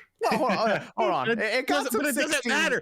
It could look great. It could be fucking 4K, 60 frames, 120 frames per second. The game is still not good. Man, you can polish a turd, but it's still a turd. It's still a piece. I don't think the cars disappeared because the Switch hardware couldn't handle what to do when that was just the way they built the game. Like they just didn't know what to do with the cars. Maybe they have some extra content too. I don't know. We'll see. We'll see what they have. I don't know if they're gonna add content, but like I said, there's some cool ideas. The Smash Brothers stuff is really cool. The final boss battles. That was cool. I felt bad because I think I mentioned that on a podcast. And I was like, that was a fun surprise. I just ruined that for people. But well, whatever. It's fun. I mean, that was what like around the time it came out. I remember I mentioned it. And I was like, oh, I should have. The RPG stuff was cool. Like the battle with that was fun. Like Suda being Suda, and I'm like, I like this. I like this. So So there's some great moments. But yeah, like I said, if they just ditch the open world, or a really detailed Sand and Destroy would have been better. Just like just focus on just one area. This is from Joe saying, just curious if any of you played and beat the Kingdom Hearts 3 Remind DLC. I did not. I did not. I loved it. All night to beat it. I loved it. No, I didn't touch it. Sean says, thank you for the chance to win a PS5. All I had to do is send my mother's maiden name and some of my first pet to you in WhatsApp. Sarcasm. Those comments are everywhere now. Sean's getting messages too. I get messages like every day. Multiple times a day. Yeah. Every day I get someone. That's why I did a video, and I'm like, I feel bad too, because people legitimately feel like they won something, and I'm like, no, dude. One person emailed me and was like, "Hey, I'm at the step where I have to send money. I just want to make sure this is a real thing." And I'm like, "No, don't do that." So I actually answered. That's part of the thing is they get your information and then they have you send them money to ship them the PlayStation 5 that they won. Yeah. So they're like, send us $100 or something. I'm like, no. If you watch a YouTuber who does a giveaway and makes you pay for shipping, don't watch that YouTuber. Yeah. I'm like, what? No, don't do that. I will extend that statement to literally every giveaway ever. If you have to pay for shipping and it's not because you like got some shit off the back of a cereal box, you're getting scammed straight up. Yeah. Don't do that. Yeah, don't. I was like, no, don't send. But I had to answer those emails. I'm like, I was gonna do a video because this is just great. But that'll go through the comments, and they're like 15 of them. I showed in the video. I'm just scrolling, and there's so many of them. And other people's, they're impersonating other accounts in my comment section too. Scams are going like cell phone. Like I'm getting all that shit to my cell phone, like WhatsApp. Yep. It's scams are getting. Yo, crazy, I had some girl today text me, and they were like, "Hey, this is Alyssa. No. I had fun meeting you at the party last night, Stefan." And I was like, "Yo, you got the wrong number." And then she was like, "Fuck off, Nate." And then she was like, "Should I wear this dress tonight?" And I'm like, "Come on, I'm not an idiot." This is Sean saying my last 5 after buying the games on OJ's 10 Switch games to buy videos. I fear the results after his next in the series is release. What did he say at the end? He said he fears the results after your next video in the series because it was buy all the games again. Yeah. Oh yeah. The next one's coming next week. I got some pretty cool games. Up the collection. I try to save you guys a little bit because I'm naming some games that are cheaper. So maybe in the future, that are like 29 or 30 or whatever. So then maybe later. So because like right now it's like it'd suck if you just buy like a bunch of $100 games and all that. So I'm trying to refer some games that could be later down the line that are a bit easier on the wallet. Base Expert says, not sure if anyone noticed, but Forspoken will launch on the Xbox Store on PC the day it releases on PS5 and Steam. I did not see that. That's happening, Nate? That was something that leaked a while ago that you could see it on the Windows Store. There you go. Okay. Hell Knight says, guys, if you enjoy these videos, make sure you hit that like button. Helps out a ton. And if you're new here to the Spawnway channel, make sure you subscribe down below. That was the easiest comment ever to read. I say that all the time. Thank you, Hell Knight. Liam says, okay, but the Wii U name did kind of hurt the system. That I can kind of agree with because tablet and the marketing and the branding. Marketing. That was more the marketing. The marketing hurt not necessarily the name. It was the marketing of it. Because Wii's not a great name either, but they marketed it way better. It was. I mean, it was. Everybody said what that system didn't do right, but I think that like the core issue was it's a botched philosophy going from something that was like a Wii, which is a group of people coming together to do something, to you, which is one person sitting there by themselves, and like to not know what that meant and whether you needed the old controllers or the new ones or like what worked where. And for me, it was like the second I walked 10 feet away from my TV and the gamepad stopped working, I was like. I remember the first time they showed the system, they only showed the tablet. They didn't even show the system. So everyone was like, this is just the tablet I buy. We were at the old store when we looked at that trailer, and the first thing we said was, does this get attached to the current Wii? Is that what they're planning on doing? It was so weird at the time. That would have been cool. It would have been a better idea. Actually, kind of would have been, or just release a Wii HD or something. I don't know. They could have kept that generation going longer. This is Code saying, have been watching you all for years now. Love you all. John, the reason why it's hard to buy Konami is because they own Yu-Gi-Oh!, which is a big deal in Japan. First of all says, welcome back, Jordan and Brian. Great pre-show, OJ. What is the best looking console for those that weren't here last week? Okay, Brian, what do you think is the best aesthetically looking console? Oh man, that's a really good one. I actually I think the original Wii on its stand with the angle is fucking gorgeous. I think that's like it when you just laid it on its side, it was like, what is this? That's like a weird you got a knockoff DVD player. But in the vertical stand on the angle is a really cool strike, especially with the blue light. I think it's a gorgeous system. Yeah, the blue light sold it. Yeah. We don't have that anymore I guess the PS5 has like a bunch of shit going on the sides. Yeah, disgusting monster. It is a big thing. It's like at first I didn't like it, and then it grew on me, and then now I'm back to the point where I'm just kind of like, Yeah, you exist. I don't even. I've kind of got used to it. Yeah, I kind of used to it. behind And the TV. you know what the nicest thing about this though? I don't hear either of the new consoles. Like they don't make any actual noise. Yeah. So you guys, you know what you need to do, Sean? You need to stream your Switch just to your screen so we know see what's happening. We just ended. You do The that? final score was me +1. Sean was +22. Wow, sounds like a good day on the links. So we got the high score. That's good. Yeah, You can hear your Steam Deck though, right? Like yes, that thing. The Steam that Deck thing is gets, loud. It sounds like somebody's in the room with like a little box fan.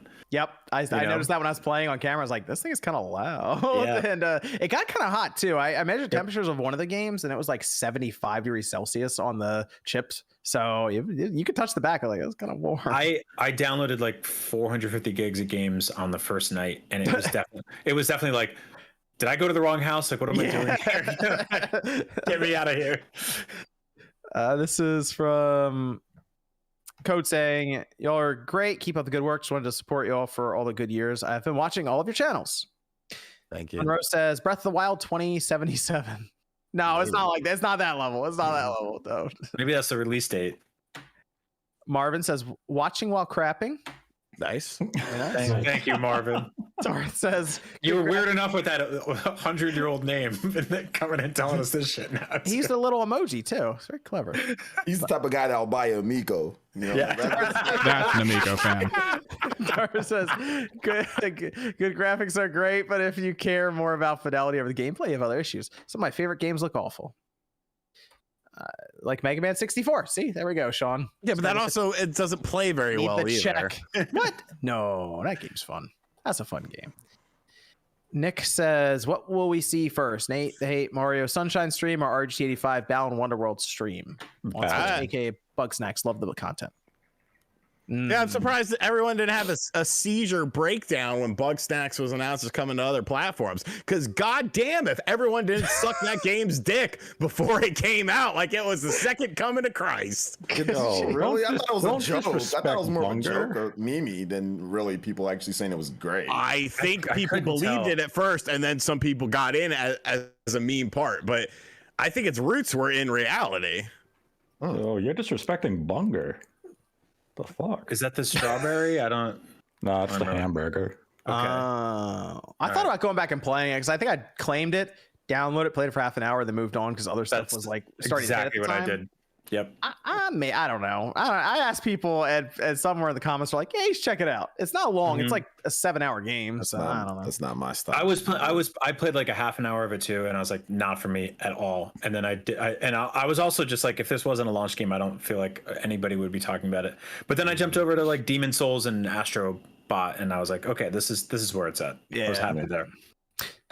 Limit says, let's see. When Brian Altano tweeted that he was going to be back on in 2020, I stopped by, and 2 years later, I have so much content to watch from all the various members of the Spawncast. Want to say thanks, Brian, while he's on.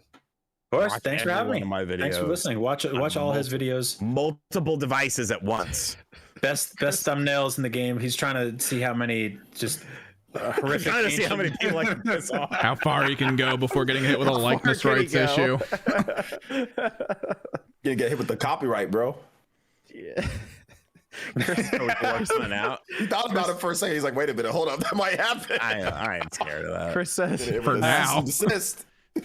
Chris says, RGT has the least holiday themed holiday video. He's gonna do a Christmas video with no Christmas shit in it whatsoever. Hey, that Mia girl, she be talking some smack to people. No. Could be an Easter egg involved in that picture. Oh yeah, I could put an Easter egg in it. That's a good idea. Where? We'll It doesn't have to be on find a screen. place for it. Chris says, I wouldn't feel too bad about not getting Xbox gaming streaming set up. The input lag is pretty noticeable. Hopefully they get Game Pass natively soon. You know That's what I what? want. That's what Thank you. Game Pass. That made me feel much better. I just That- want that Game was- Pass on there. That'd be cool. Me too. Yeah, I think so. You can like Oops, you what happened? can load Windows on an SD card. You Yes, so you can load Windows and all that. Yeah, but the idea is like that Proton layer that Valve is continuing to update. So if they just get Game Pass on there and most of the games are compatible, that'd be pretty cool. That'd be a lot of content all of a sudden just get dropped on there. So. I'm waiting for all that stuff to be worked out. In fact, like if my Steam Deck had been delayed by a month and it was that much better when it showed up, I would have been like, that's fine. I mean, I was talking to Seth Macy he like reviewed it for IGN, and he was talking like leading up to it, it was getting like 3 or 4 updates a day at some point, and he was just like, I went from not knowing if I really liked this thing to like it just totally grew on me to like, oh shit, this thing fucking rules, and it happened just within a matter of a week or so. Yeah, I think it's gonna be a road of updates all year, but I feel like probably by the end of this year, like say going next year, it's gonna be a pretty interesting device to pick up, hopefully in store. I'm hoping we get to that point. Diesel says, speaking of Kojima and Konami, where do you see the future of Metal Gear and Castlevania? Trash can, non-existent. Until Konami memory. and Kojima decide to work together again, Metal Gear is dead, in my opinion. Someone needs to, even a remake of the first one, I'm okay with that, but you can't just remake stuff. We need something new at some point, right? I don't know. I saw Metal Gear Survive because they've already remastered everything's already playable on, in HD. No, they they're all removed gone. them. They're all gone. Yeah, they removed them all. Well, if you have the physical, I have the physical, but so what? I put the PS1 disc in the PS5. It's not working.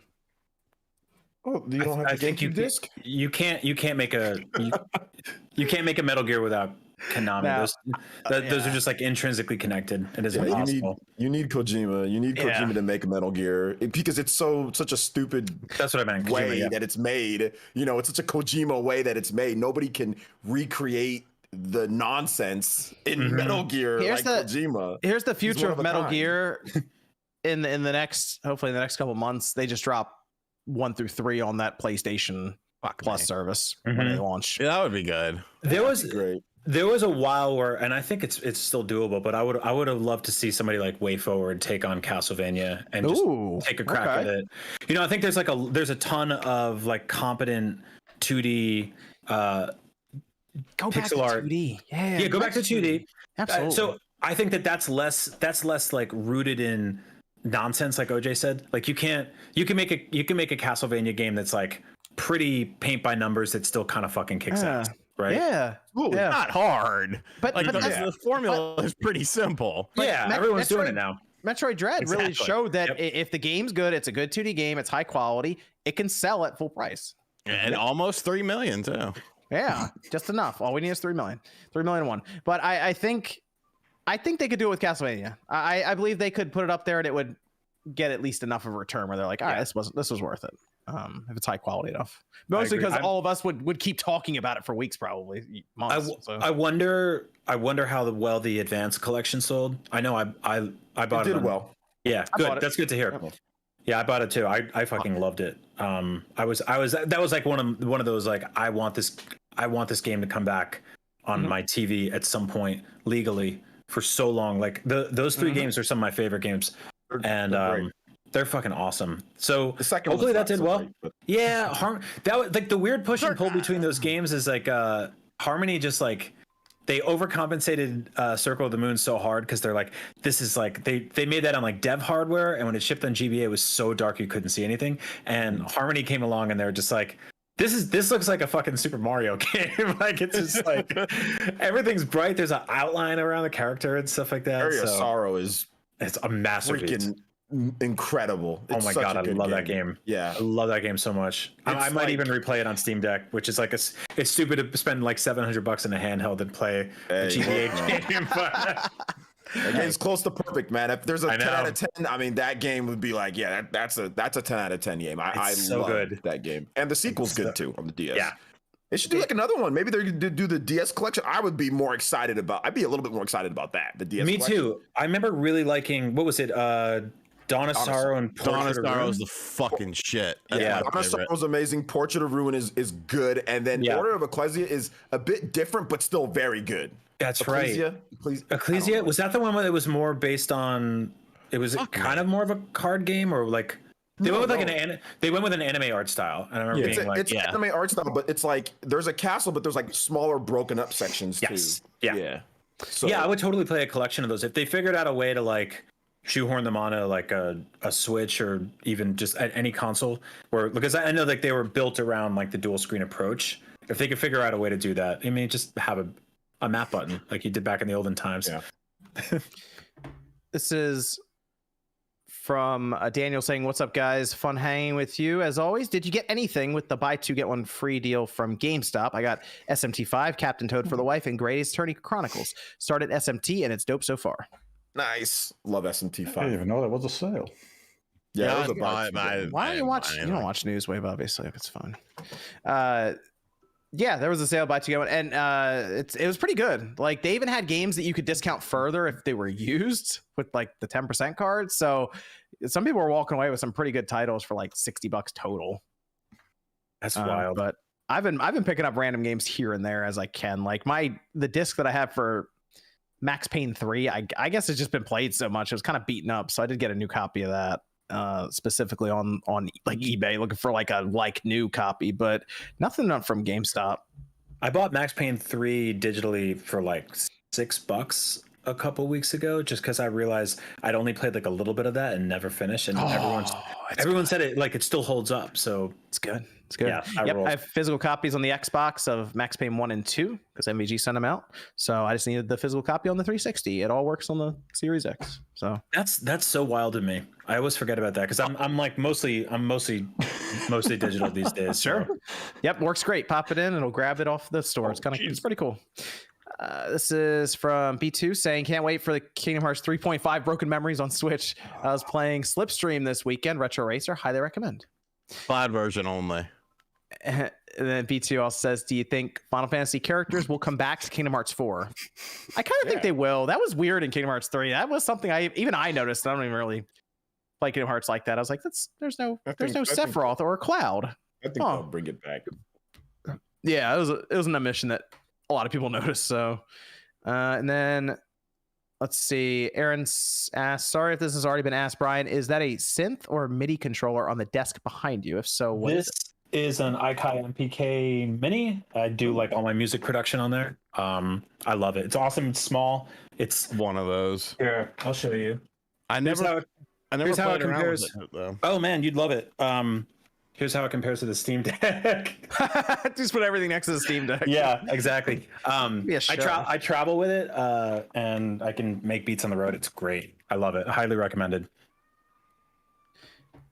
We have RG saying, "Just picked up a Sony 20L5 PVM, and man, retro gaming is better than ever. If there was one retro game you wanted to receive the HD 2D treatment, which game would you pick?" I want Mario RPG. That's 2D game? RPG. Yes. Wait, so HD 2D Mario RPG. If So I know- That's what if I they know- want. I'm thinking Final Fantasy 6. If I know that there's not going to be anything else like ever, I would say Chrono Trigger, because like that'd just be something. Like, you're getting that physical copy like Live Alive, the whole deal, right? Man, imagine Chrono Trigger on cartridge, HD. That'd be pretty good. I wonder if they'd redo the box art or if they'd make it look as close to that Super Nintendo box art as possible, just on like a Switch box art. That'd be pretty cool. They should. There's an error on the box art, but yeah, they should. That'd be pretty. They fixed it. They just leave it. No, they left I it. feel like leave there, right? No, but I mean, like for the new one. You can't do that magic. That No, Marley but like girl. the new one, would you just leave it like that, right? For the You just leave it. Leave Yep. it there. Leave it. Just leave it. It's like, wait a minute, she never does that in the game. I'm trying to picture how Mario RPG would work with that, like isometric. Because I guess they've kind of done that, right? Like they move the camera around a little bit in some of those games. I mean, Man, they are that'd be at least awesome. working to like evolve HD2D as they go. Maybe that's the evolution. You kind of go to that isometric look as well and make it work there. Mario RPG was on the SNES Mini, but it's not on Switch Online. Yeah, I think they probably negotiated that with a limited number that we're going to sell because they're like, we're only got to produce so many. Right. That online service is ongoing, so. You think it's a Square thing holding it back right now? Because I would love to play that game again. Nintendo is just dumb. I think Nintendo is. so. I think Nintendo is Square at the table, and then Square wants too much or something like that. Right. I think it's a whole thing. I'd like to see them work it out though. A lot says, any news on DQ3 2D HD remake? Yes, there is some news. It's probably not coming out for a bit longer. It's the news. Because they just talked about how they're still kind of getting into the development of it. Some people thought maybe this year, probably next year or more. Okay. Probably next year. Let's go to the last topic tonight. Actually, is Nintendo and Bandai. They made the headlines this week after it was discovered that they're working on some sort of remaster/remake for Nintendo. That being Bandai. After job listings were spotted, there was like 3 or 4 job listings talking about 3D backgrounds being fixed up for modern system like the Switch. And now everyone's trying to figure out what are they doing. And obviously everyone just has a wish list right now of games. So what do you guys think they're going to remake it, or would you like to see them remake? Ryan, what is it? I think it's gotta be Star Fox. You want Star Fox Adventures? I would fucking love it. I would love Star Fox Adventure. Everyone was like Assault. I was like, hold on. Assault. No. Adventure. Did Assault. It's going to be Assault. Yeah, get Assault at it. We don't need Assault. We don't need Assault. We don't. Play it on your GameCube with progressive scan. Star Fox Adventures on your GameCube. I don't want to. I want to play the new version that Bandai Namco is making for me and Spawn, and we'll play it together, and everyone will be miserable and be like, I didn't want this game. Star Fox Assault would be tune that up, put some online multiplayer in there. No, see, it's too much work. Rework it. That'd be fun too. I'm okay with You don't that. have to do anything with adventures. Just make it look pretty. It already runs at 60. It does look really good. Like even still on the GameCube, it looks fine. 60? Yeah. That game falls apart so hard by the end, though. Frames. Assault or Star Fox? Assault. The one with the hairy dog cat lady or whatever. Dinosaurs. with Prince Tricky, I used to beat the shit out of that little Triceratops. You could just hit him with your stick the whole time. I mean, that game was always like weird, but maybe that's why. Maybe because it just sticks out. It's like that was. I mean, at the time, it looked really good. Like Rare did some incredible work for the GameCube early on in its life. Yeah, maybe that's why. I just look back and I'm like, even the N64 version looked great. Yeah, that'd be fun just to have that. But realistically, they would probably be like, it's probably just Assault if they were going to do Star Fox. Assault would be so good. Bandai was the one who worked on it in the first place. So like, oh, we got this. It's fine. But what about Star Fox Zero? That was the Wii U one that was just Platinum. That was Platinum that did that one. Platinum's busy making Babylon's Fall. right. Starting a Kickstarter. Yeah, I don't know if Bandai would be doing that one because it's already in HD, so they wouldn't have to redo. They could just port it over. They should just port it over in general and just like they could fix it, move it. So, just move it over. You don't have to hold the thing up the whole time. Do you think this could be? Could this be Kid Icarus's? Oh man, stop it! I would want it Uprising. To be. I would love that. Oh my god. Please. Could they do it? Could they? Do they send you the stand? Do you have a stand with your Switch? You wouldn't need it because the 3DS didn't have enough CPU power for the extra analog. I remember that. Oh man, that was crazy. They can't use the Circle Pad Pro. It doesn't have enough power. So the Circle Pad Pro was that the boat? That was the it was like the little the thing that you one, attached. Yeah. We used to call it the boat because that's hilarious.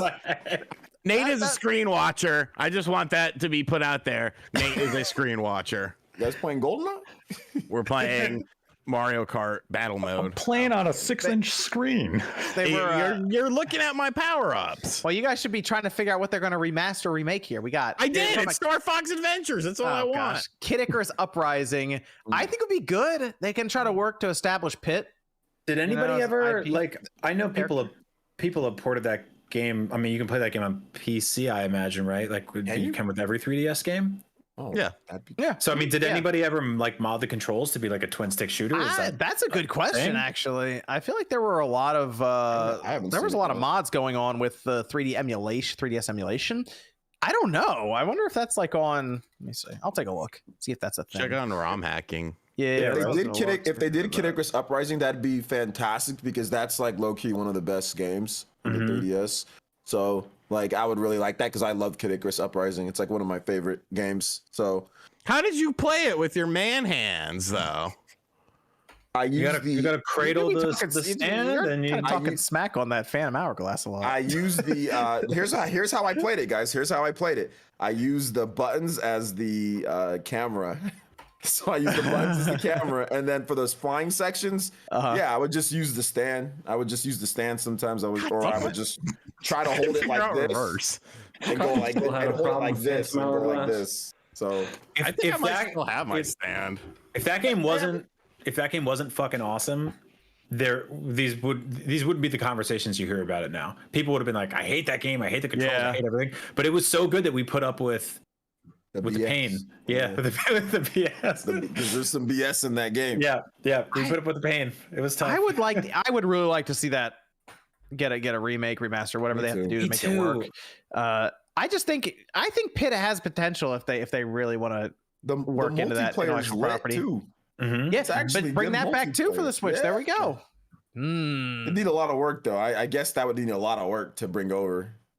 Yeah, they judge the sales, not maybe the sales potential of the intellectual property itself going forward, because people probably call Pit like just Kid Icarus.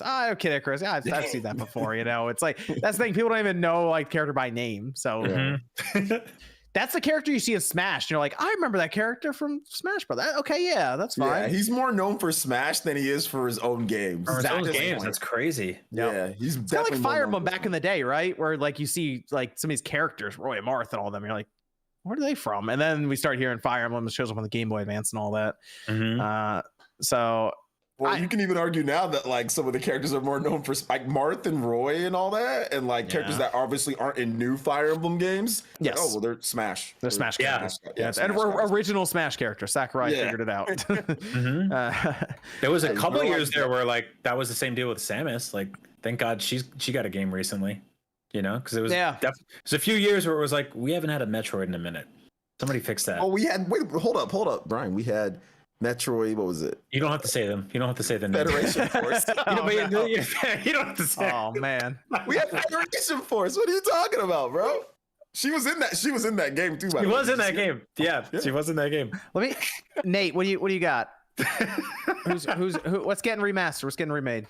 It could be anything. I know it could. That's why I'm asking you. You could take a free guess, free shot. What do you got? Well, we know it is an adventure game made by Nintendo. So it's Metroid Other M. You know what has adventure in the title? Dear God. If it's Other M, you put that in the universe, and I hold you responsible. What do you got? Ideally, I would say I'd like a Star Fox game.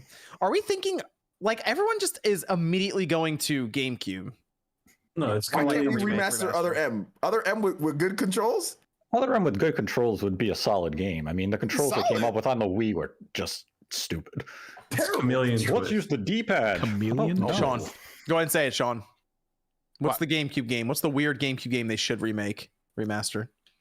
Star Fox Adventures. Oh, Geist. Yes, thank you. Geist. Okay. Why not? Are you eating a bag? Are you eating a bag of tuna? Yeah, packet. Pocket of tuna. That is like the bachelor thing to do. A lot of protein in tuna. A lot of protein. That's good. That's true. It's just got this. Amazing. All right. Yeah, Geist. I'd like to see Geist. That was such an experimental title. No. Where you could possess a rat. Yeah, Geist was awesome, dude. It had cool multiplayer too. Yeah. That was a fun game. They should do that. All I remember is Reggie hyping it up as a Halo killer. And it was totally a mistake. Hold on, no, that's the GameCube era. I'm about to say. Although when was the last time we played Halo Infinite? More recently than Geist. I played Geist the other day. Checkmate. Why? Smart man. No, because we were talking about it. I was like, let me see what this game. Oh yeah, this was a cool game. That's right. It was cool. Mean, I literally got the GameCube over here with all of my games on this SD card that's just sitting in it. So I just go through a menu and pick. I already loaded them all on there, all my games. The Halo Infinite dev team said that they've been playing Geist nonstop. That's why I haven't put in content out. That explains what happened with Infinite. It's the Halo killer, man. It came back. It's what Geist does. It possesses. You're playing that long game. He didn't mean right then and there that the game itself was going to kill Halo. From the grave, man. From the grave. Is there anything from the Wii that people might see? Because I mean, they could technically pull from that generation. In terms of a Nintendo-made adventure game?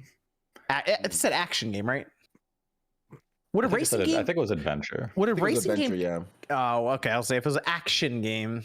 Like Nintendo, didn't want to actually make any thing in the Wii era, or like make any like new adventure games. It was like this typical stuff like Mario, the platformers and all that, and then like the party game collections, and then anything outside of that, like they don't want to localize. Yeah, they don't. Like Disaster Day of Crisis. What if it was Disaster Day of Crisis? HD for worldwide release on Switch. That would be nice. 3D action game is what the job listing reads as. That fits 3D action Crisis. Well, would a racing game count as 3D action? I don't think so. No. No. Bring Disaster Day of Crisis finally. It's, by the way, it's completely localized. Yeah, that would actually be a good one. So it can't be. It's a monolith game. It even got relocalized for the US and they just didn't use it. So like they changed some stuff from the European, they had them recast certain lines and they still didn't bring it over. Like Thanks Nintendo a lot, of America Reggie. did. Yeah, no, the Wii era, Reggie, Nintendo of America was on one. Yeah. They're like, hey, we got these great games just sitting here. Should we bring them out? No. Nope. Like, Last story. Why? In Europe, where are you localized? We're not bringing them here. How do you not publish a game from Hironobu Sakaguchi? Like, what? You gotta be kidding me. And then that was wild. Nintendo was weird back then. Yeah. The Wii era was just. It was even in the Wii U era, they were weird. They're like, let's publish Devil's Third. That was a great idea. Oh man, yeah. Everyone Once they brought game. everything over though they didn't bring over Fatal Frame in the Wii. Did they? Did they bring over Fatal Frame in the Wii era? Digital only. So what about? But they didn't bring the second one over though. What about on the Wii? They didn't bring Fatal Frame 2. They kept that in Japan only. Yeah, they didn't. Yep, they didn't localize Fatal Frame in the. They left so many good games on the Wii. What about Wario World? Oh, from the GameCube. Yeah. Oh right. Yeah. I'm just looking at the list of games. I like Shake It. I like Shake It on the Wii. Well, that was a fun game. I'm just trying to think of games. That's a tough thing. There's actually not as many like that fit that description. Yeah, right. I don't know. It's not too bad to be like it could be this or like this could be pretty. I'm trying to think of how they could go completely off the rails and just disappoint everyone. I don't know. There's not like from their lineage like we would assume they'd pick something decent. What type of game was Captain Rainbow? Yeah, no Captain Rainbow. Yeah, was that an adventure game? It'll be Chibi Robo. The original. Wait, don't they share? Do they share that with someone? That IP with someone? Chibi Robo? No. Yeah. It was somebody else's idea. The company that made it went bankrupt or whatever, and Nintendo bought it off them. Okay. And they repurposed it into the game that they wanted to make it. There you go. Maybe it's that. There you go. From the GameCube. Shout outs to Did You Know Gaming. Holy hell, I learned all that stuff from them. I don't know. We'll see. I mean, if we're getting job listings like that now, it's probably something next year. Maybe we'll see. So kind of close out the Switch's life. Some people saying Metroid, and I was like, come on. Well, Metroid's supposed to be done. Metroid Prime is supposed to be done. The company who fucked up Prime 4 is not going to get a Metroid game. Allegedly. Hey, 2 and 3 might need to get done. Well, I thought Nate, Retro's doing Metroid Prime 1. It's done. Okay. Nintendo had to find external assistance if they're going to do 2 and 3, which it depends on how loosely you want to take the term adventure. Action. Metroid can be seen as a little bit of an adventure game, right? Well, it's an action game, right? It's an action game. It's shoot stuff. Not Metroid. No, it's a first-person adventure game. First-person adventure. The listing says action. Well, guys, you're looking at Wikipedia, and Wikipedia is stupid. I'm looking. Every December at IGN we do our Game of the Year awards. And every December there's 50 people in a room yelling about what's action adventure, what's adventure. Like, what is a 3D platformer, an action? Like, is there adventure? And it just gets like, I hate it. It's impossible. It's impossible. And there's never a right answer.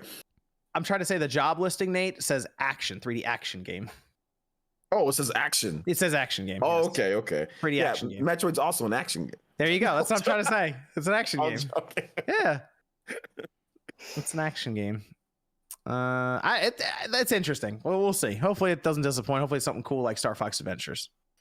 So there you go. Now, Kid Icarus, I don't think it's Geist or Chibi Robo. I'm gonna put that out there right now. I hope it's actually Kid Icarus. That's at the top of my list. I'd like to see that happen. I'd like to see the reaction, and I'd like to see if Pitt can actually catch on as a character for Nintendo with the Switch. I really hope it's Kid Icarus Uprising. That could lead to like a new game in the series if like it's people would buy that. It would be $1 million plus. I think it'd be like 2 million or it would do well because it's actually like incredibly deep. Like people, you think when you first see it, Nintendo didn't tell you about the system. There was no trailers like really showing, but there's this whole like crazy custom creations with weapons. You can fuse different weapons and make different stuff. It's a super deep game and really good. So I hope they bring it. I remember the embargo for Kid Icarus, where for reviews you could not mention anything after the fight with Medusa, and that's only like stage 3. Yeah, I was gonna say You could not mention the whole 70% remaining of the game. For whatever reason, that was the cutoff point for Nintendo with the embargo. It was just like, this is the surprise twist. Like, that's the whole game after this. And they really wanted to keep that game a secret. They did. Because I didn't know anything about it. I just bought it because it was Pit. And I was like, finally, another one, because I played the old school ones. And I was like, whoa, what the hell? Look at all this stuff that I never saw. So it surprised the hell out of me when I bought it. Monkey Web in the YouTube chat says it's Zelda crossbow training since Breath of the Wild 2 is delayed. I don't see that happening. Maybe. I'll take that. Sure. That's a good game. HD? I don't know if I have fond memories of that game. I have memories of it. I played it. I think I enjoyed it. It was fun. It's cool. It's fun. It's fun, yeah. right? Came with a little holster. It didn't even look like a. Did it look like a crossbow? I don't even remember. It was like a machine gun thing. Yeah, it was like a It looked like a shotgun, right? submachine gun. Yeah. A crossbow adventure with this submachine gun. Like, you know, it'd be that's interesting. awesome. What if they really did go get Kid Icarus and they're like, Bandai, you're going to go ahead and remaster this, bring it up to the Switch because we're going to pull what we did with Bayonetta and we're going to announce this right alongside of it. Brand new one. Boom. There you go. Johnny, now you're like getting like excited. Stop. There you go. I looked up the Wii crossbow, which is called the Zapper, and I went on Google Images, and there's a thing for the Wii bowling ball. It's $108 on eBay right now, and it's just like a big blue ball with like a Wiimote plug-in and like 100 buttons. Why? Is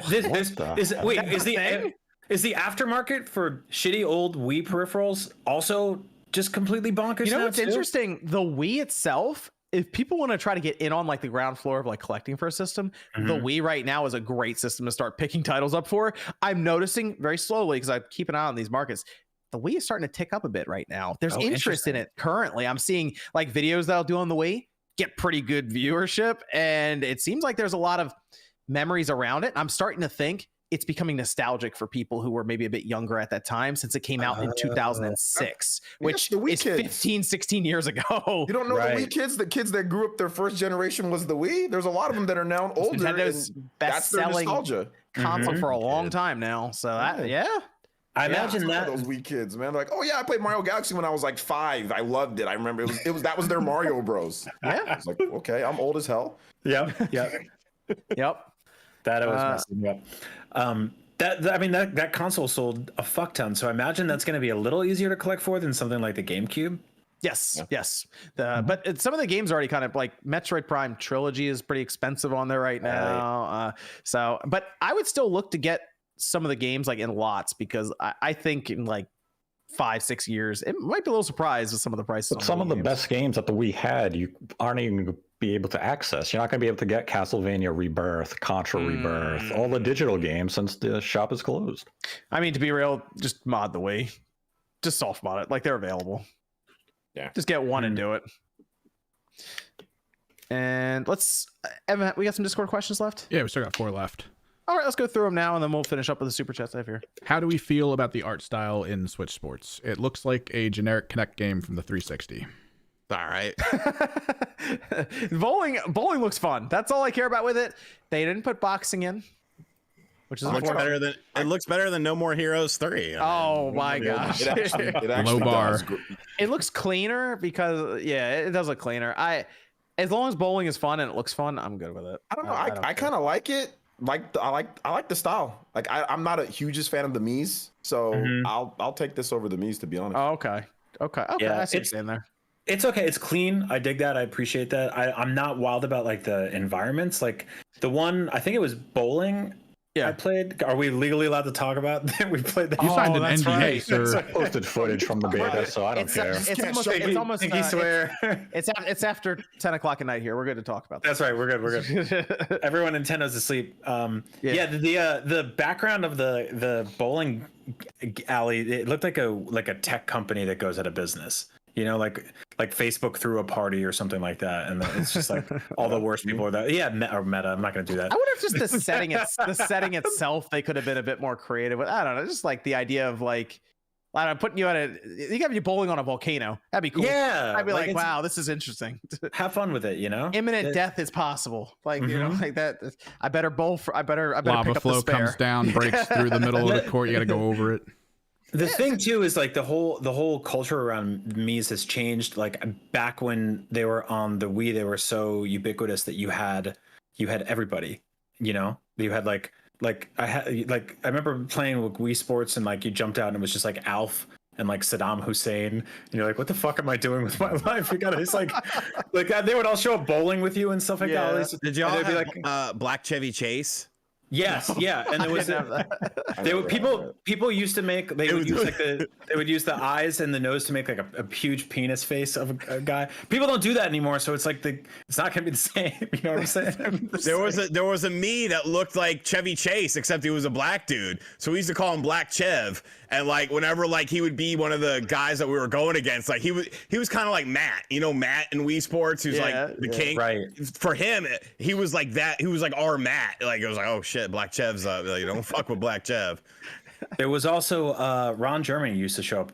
Ron Jeremy would show up in everybody's. I remember that. Yeah. Ron Jeremy, Jesus and Ron Jeremy would show up. They'd go skydiving with you and shit. They just don't. You don't have that. We don't live in that world anymore. You know. I'm actually glad we don't live in that world anymore. I don't know. We'll see. If you want me to be complete, if that means that we actually get games localized now and we actually get stuff, I'm actually glad that we're far away from that world. To be honest, man. Yeah. Me too. Me too. Oh gosh. What a time. It's like Mii's or like Fatal Frame, Xenoblade like on time. And all that. We gotta wait 2 years for Xenoblade. We'll do up some bowling. Bowling, I think, is gonna be the one that everyone wants to play. Yeah. All the people that used to make the Ron Jeremy Mii's they're on the making Amico they're all videos. in jail or heroin. Evan, we got another Discord question. This year's not only the 20th anniversary of Metroid Prime, but also Metroid Fusion. Any chance the Switch could get a Metroid Advanced Collection? Maybe. Nate, we're getting something Metroid this year. It's got to be that. It's got to be that remaster. That's the Advanced Collection. Let's do it. Yeah, for Prime. It's 20th. It's all set up. Let's take it back. That's the hope. And probably charge $60 for it. Absolutely. There we go. All right, just get brace for it now. Brace for it now. It's happening. How much is it on the GameCube now? It's still like $30, I think. I don't think it's like super high now. Like Metroid Prime. Yeah, I just feel like that was the best selling Metroid. I bought it for like 20. I think I bought it for like 20 something loose use copy. It used to be like $10. So it's going up to 30 is still tripling in price. But it's weird because it's like one of the best GameCube games you buy. But I mean, there's just a lot of them out there. I don't know. You got another one, Evan? If we are getting a Half-Life 2 remaster, does that mean we will get a physical copy? That was in that NVIDIA leak, and I kind of think we're going to see it on consoles. That would be interesting. The question is where it's coming from, because there's currently just a side group making it, and Valve said they're cool with it. So is that just what they're making? I almost wonder if they're just going to have it get ported to consoles from another company. I don't know. It was there, and I kind of think it's to line up for console releases. I mean, that could be a cool thing on the PS5 with the DualSense controller, on the Switch as a portable game. There's a lot of possibilities there. And Half-Life 2 is a classic, timeless. So yeah, go and do that, Valve. And I guess last one. What? Oh. No, go for it. In honor of Spy Family, it's an anime that dropped for, I guess, most of you that don't know. I did not know that. Yeah. Who are some of the best family dynamics in animated works? Simpsons. I'm gonna say, I mean, yeah, the Simpsons Kingdom is the Hearts, answer, right? Kingdom Hearts. I don't know. The best family dynamic? I don't know. I kind of want to go with King of the Hill. That's a solid, really funny solid family dynamic between like the Bobby and Hank, and like Bobby, Bobby, or just even across the street with Dale and like John kid who doesn't look like him. That was some good stuff back then. Charles Coleman in the chat just said Rugrats. I was actually about to name that one. Oh, Rugrats is very good. Very good. Yeah. Jordan, is that the one? Yeah, that's a good one. I was gonna say Incredibles as well. Okay, yeah. Incredibles. Okay, very good. What's that one? This is a newer show, and I've only seen maybe people don't like it, but Loud House is kind of funny at times. So I know it's newer. Some of you guys are like, "What the hell is that?" But yeah, I watched it. I thought it was pretty funny because it's like one dude and like a bunch of girls in the house, like all his sisters, and like just like craziness that just happens. I was thinking Beavis and Butthead, but that's the opposite of a family. Like, there's no family on that show. Family. That's Like, a family the of parents friends. died, I think, Yeah. and just like left them a house. Maybe that's right there. It's the mystery of the family dynamic. It's an anti-family dynamic. Yeah. This let me get through. Are those all the Discord questions? Evan? Yep, we're good. Okay. See, we have Zaid who says, "What type of build did each of you use in Elden Ring?" I had a sword and shield, and then to beat Millennia at the end, I went to like a mostly dex and arcane build to just bleed them out. Yeah, mostly was my did goal. strength and dex, just fast as fuck, strong as shit. I played like 150 something hours of that game. Mostly Absolutely loved it. Mostly Yes, faith same. with a ton of Great. buffs and summons, but then I found these like Wolverine claws that are made of white, and that was freaking amazing. I saw people like Magic. played straight up like as Logan, like they were wearing. Yeah, you can get the That's claws pretty with the cool. blood, but Yeah. these ones just apparently pierce all defense and just stun large characters with its basic attack. If you just or the charge up attack, which is huge. I loved it. This is from Joel who says, "OMG is Brian. Picked up a ton of Wii U titles this week." Good to see you. Am says, "Shout out to Sean." What up? Alchemist says, "So I recently found Eternal Darkness at a local retro store. Happy to finally play this game, but it was expensive. Do you guys think GameCube prices will ever drop?" I'd like to Probably think not, so, but it but- probably won't. There's just not a lot of GameCube sold, and they probably didn't print that many games for it either. So It doesn't seem like the price for anything drops ever anymore. Everything just is going to go up Yeah. forever. it really kicked off with a lot of people staying home and looking for games. I noticed the retro section just went flying up at that point. But like I noticed I had like Def Jam Fight for New York on the GameCube. I looked that up and I'm like, this is ridiculous. This whole GameCube section is getting extra. Even the PS2 section is starting to get out of control too, though. So Mm-hmm. TJ says, "Love you guys. Also, F Miko." Yeah, not wrong. Yum Yum says, let's see. "I know you guys supports physical copy of games, same as me. Are you okay with retro handhelds? Do you own one of those retro handhelds? One of those retros?" I think he means like the retro. What the fuck are they called? There's like a million of them. The Chinese ones that come with the games on Yeah, it. I have two of them right now. I think they were sent out. I remember one was sent out for review. The other one I may have been as well. I might have done videos on both of them. Yeah. Emulation when it works is good. When it's not, it's really annoying. So I don't know. Some of the games start set up for it, but Sometimes quality's bad. The pocket's my go-to. for Analog Pocket Pocket. looks good. That's Oh my the God. go-to. That's Love the it so go-to. much. Oh, I like the white one. I like the white. I just have the all black one. I was so torn on that, and there are still times where like I see the one you have, and I'm like, oh, I should have got that one. It's But still in the little case. oh, nice. Yeah, I love this thing. That was such a like I spent like 3 or 4 months just like playing through every vintage GBA and original Game Boy Color game, just all my old favorites. It was great. That's the move. Analog Pocket. Joe says, "If Microsoft wants to improve Game Pass on PC, they really need to let us have Game Pass games in our Steam libraries. Also, let be playable on deck natively on Steam Deck." Very disappointed that is a thing. It sounds like Microsoft and Valve might actually work that out. Like they've kind of publicly said that to each other. So I almost wonder if that's going to be a big reveal at some point. It's like, hey, Game Pass is now integrated with Steam. That'd be pretty big, especially for Steam Deck owners. So Yeah, I wonder like what's the like who makes money there, right? Like is that I think that's probably what they're figuring out, because it seems like I think Gabe Newell mentioned, we would like to do that, and now Phil Spencer's like, yes, we want to do that too. So probably a lot of logistics to work out that they might not even be involved as much in, like for financial stuff. So right? I don't know. I'd like to see it. It'd be pretty cool. Ragnarok says, "Got Doki Doki new display copy GameStop in deal." Hey, Doki There you Doki go. Panic. Wolf says, "Zero Suit RGT." If Metroid Dread gets to 10 million sold, then Sean has to do Zero Suit. Gotta If buy the Metroid Dread bodysuit. sells 10 million copies, I will streak down my road. And you'll film it. Clip Yeah. that. Eating tuna. They're gonna come back eating with the a pack sales of numbers tuna. for Bag Metroid of tuna. Dread in May, and it's gonna be like 5.5 million copies sold. It's gonna be like, hold on a minute. hold on. And plus, there's controversy, which I have brought up to several of Oh, you. There's no, controversy. there's not controversy. There's with controversy. Nate, is there controversy? Yes, there is. This. How is Thank there you. controversy? As Because- Sean's lawyer in this Oh affair, my gosh. when the bet was made. Now, keep in mind, I'm only speaking as his lawyer. When the bet was made, it was under the pretense that this was just base Metroid Dread, not with free DLC. So the terms have changed. This is ridiculous. This is that's no not longer ridiculous. This is a the joke. game is no longer just Metroid Dread. It is now Boss Rush mode, Dread Exactly. mode.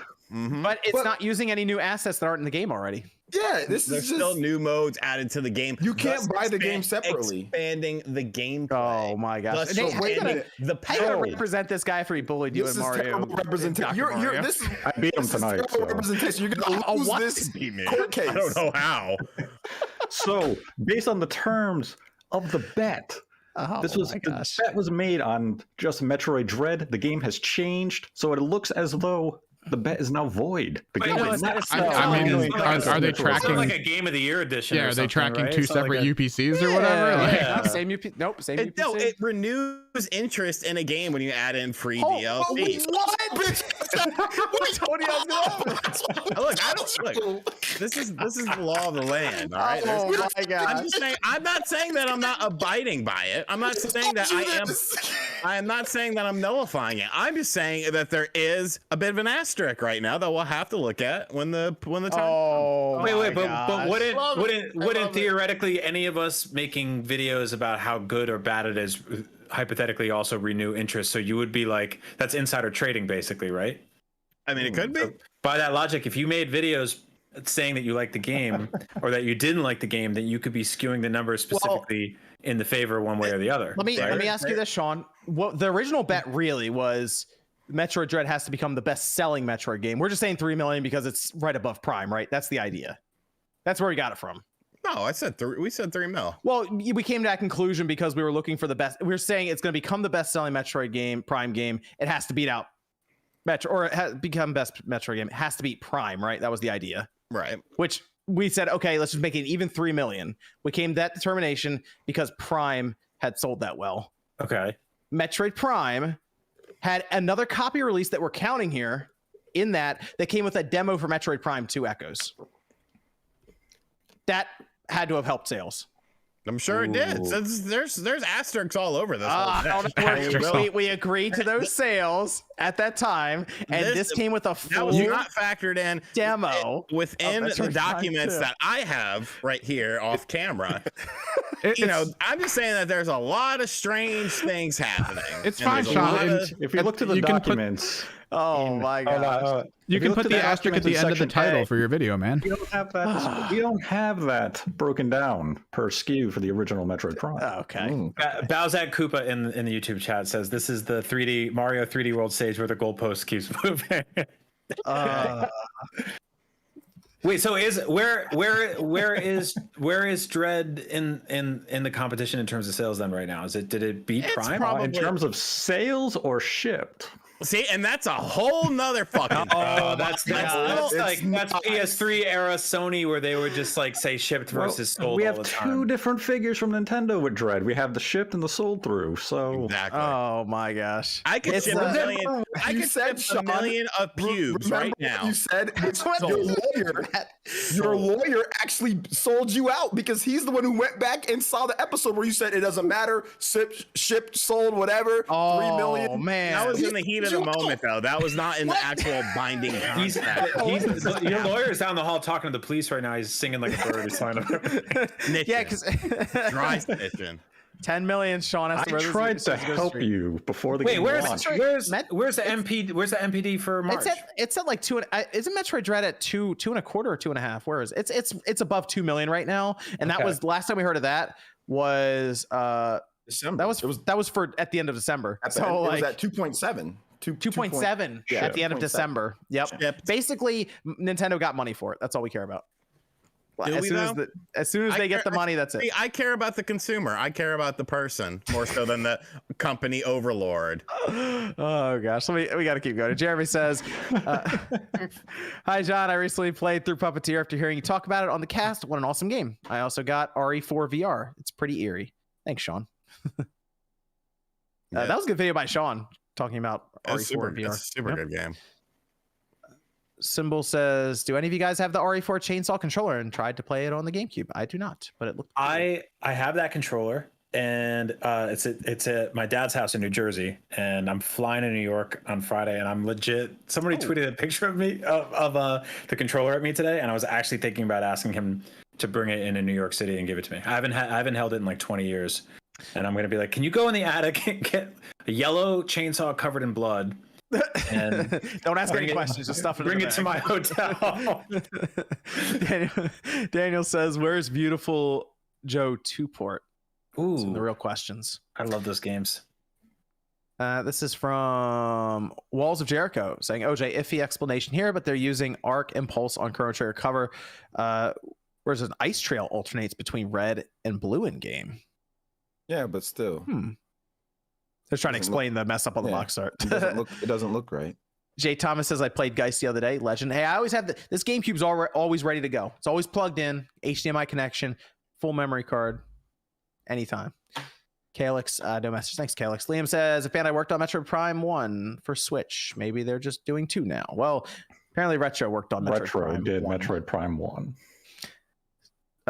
Samster says, "Wait for the Spawncast with DSP and wings." That needs to happen. Oh, just- That needs, and I will set that up. there you go. Would you okay with bringing one of those two up? We'll talk about that. We'll talk about that. John's like, hell no.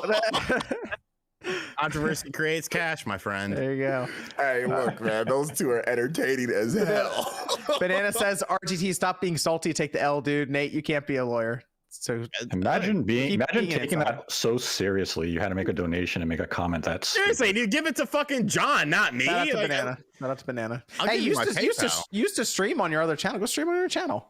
Man, I forgot how to do it, and I don't It want to. says RGT live right on the and channel. extras.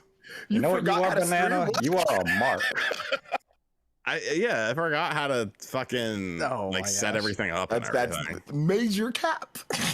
No, I really did. I really did. Because I used to use a green screen, so I have all my settings for a green screen. I don't have any settings for a non. You don't need a green screen anymore, though. You don't need just a set it green up. screen. I know, but I have to go in and adjust the settings to match what I'm doing. You should stream while you're watching your wrestling stuff, and just like an AEW stream or like that, not showing the video, just like you sitting there talking about it as it's happening.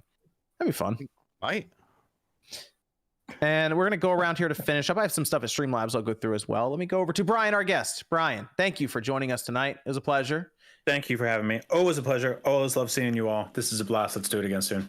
I linked your Twitter down below. Everyone check him out over there. You're posting up a lot of music stuff. Obviously, we see some of the stuff in the background there for it. You got some plans for that coming up too? Yep, working on a new record. Should be done as soon as I'm done with everything else. It's like 99% there. Follow him on Twitter for the updates. Definitely. Do that. Let me go to Liam says, "What are the chances we get an original non-Breath of the Wild type Zelda 2D or 3D this gen? And what are the chances of a Minish Cap remake?" I would like a Minish Cap remake. Very That'd be really low. Mm. Is it? Could that be what Bandai would Bandai work on Minish Cap remake?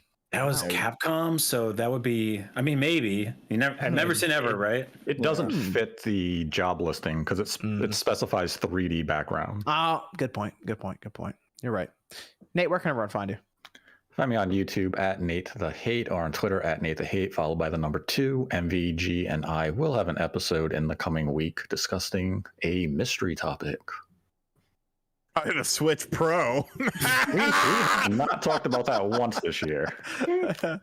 This is from Massive saying, so I'm getting some mixed signals from y'all here. What camp are you on? Devs listening to the fans or devs should listen to dollars? Which one is it? Both. Isn't that it's kind of the same thing, right?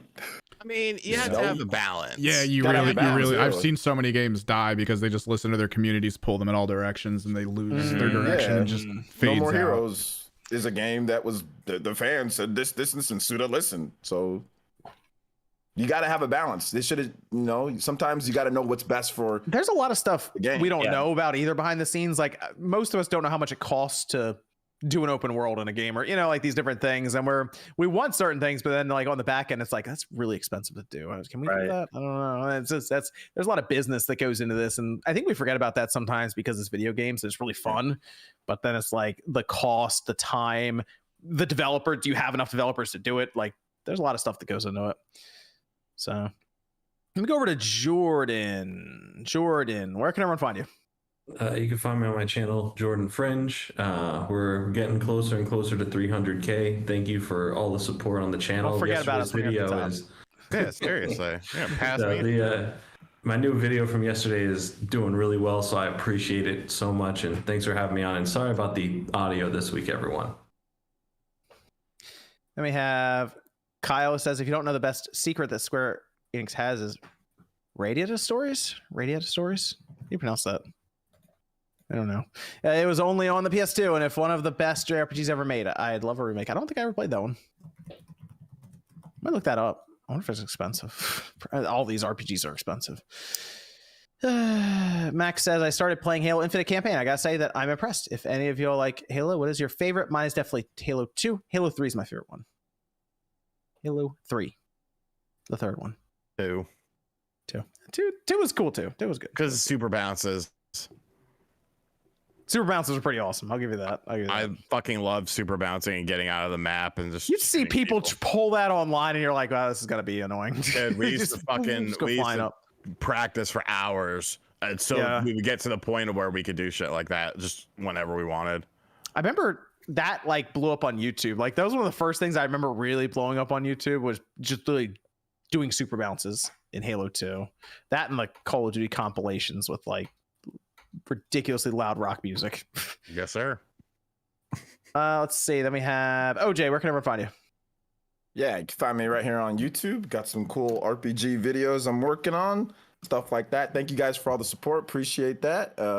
Yeah, so you can just go over there, subscribe. I also stream pretty much daily, 6 days out of the week. So if you want to watch the streams, interaction, all that good stuff, appreciate that. So thank you. He's holding down the pre-show. You can show what time does the pre-show start? Usually it starts around 7 o'clock Eastern time. So around 7, maybe a little bit sooner. We go for about 2 hours right up until the show. So it kind of a lot of interaction on there. A lot of people ask questions and stuff like that. So it's pretty fun. It's like I said, it's my best live stream throughout the week. So appreciate you guys coming through. Oh, I see this. Radiata Stories. That's not bad. Okay.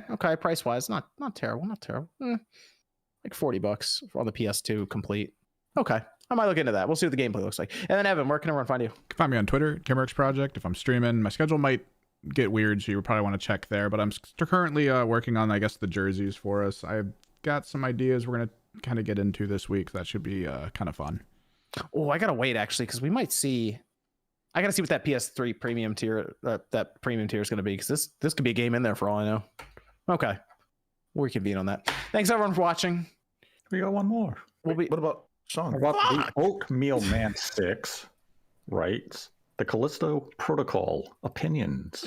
I didn't even get an outro. This is from Truly Epic saying, bring back Film Wave, bring back Spawncast clips. I got a plan for Spawncast clips. Callisto Protocol opinions. Have we seen much of anything else about that? I know, but it's from the makers of Dead Space. Yeah, I know. That's the reason I'm really paying attention to it, because the makers of Dead Space. Are you out of court? Are you out of the courtroom, Sean? Can you do your outro? Yeah. Okay, I'm just making sure. I'm making sure we're not legally binding anything. What? Go ahead. Do you ever see that meme where it's like the I Got Court Today starter pack, where it's like a bunch of white dudes like smoking a cigarette with like a cheap see-through white shirt, and they have like the pencil line beard? Think of that. That was me at 17. Like, oh, gosh. I have never seen that. I'm going to Google it. Dude, Google it. It's called the I Got Court starter pack. All right, where can everyone find you, Sean? You can find me on RGT85. You thought today's thumbnail was something? Wait till tomorrow. Ah, just in time for the holidays. All right, wow. Happy Easter. Okay. All right. Thanks, everyone, for tuning into the Spawncast. We will be back next Saturday night, 9 p.m. Eastern time. No More Heroes 3 sucks. I like your Oh. kinky fuckery.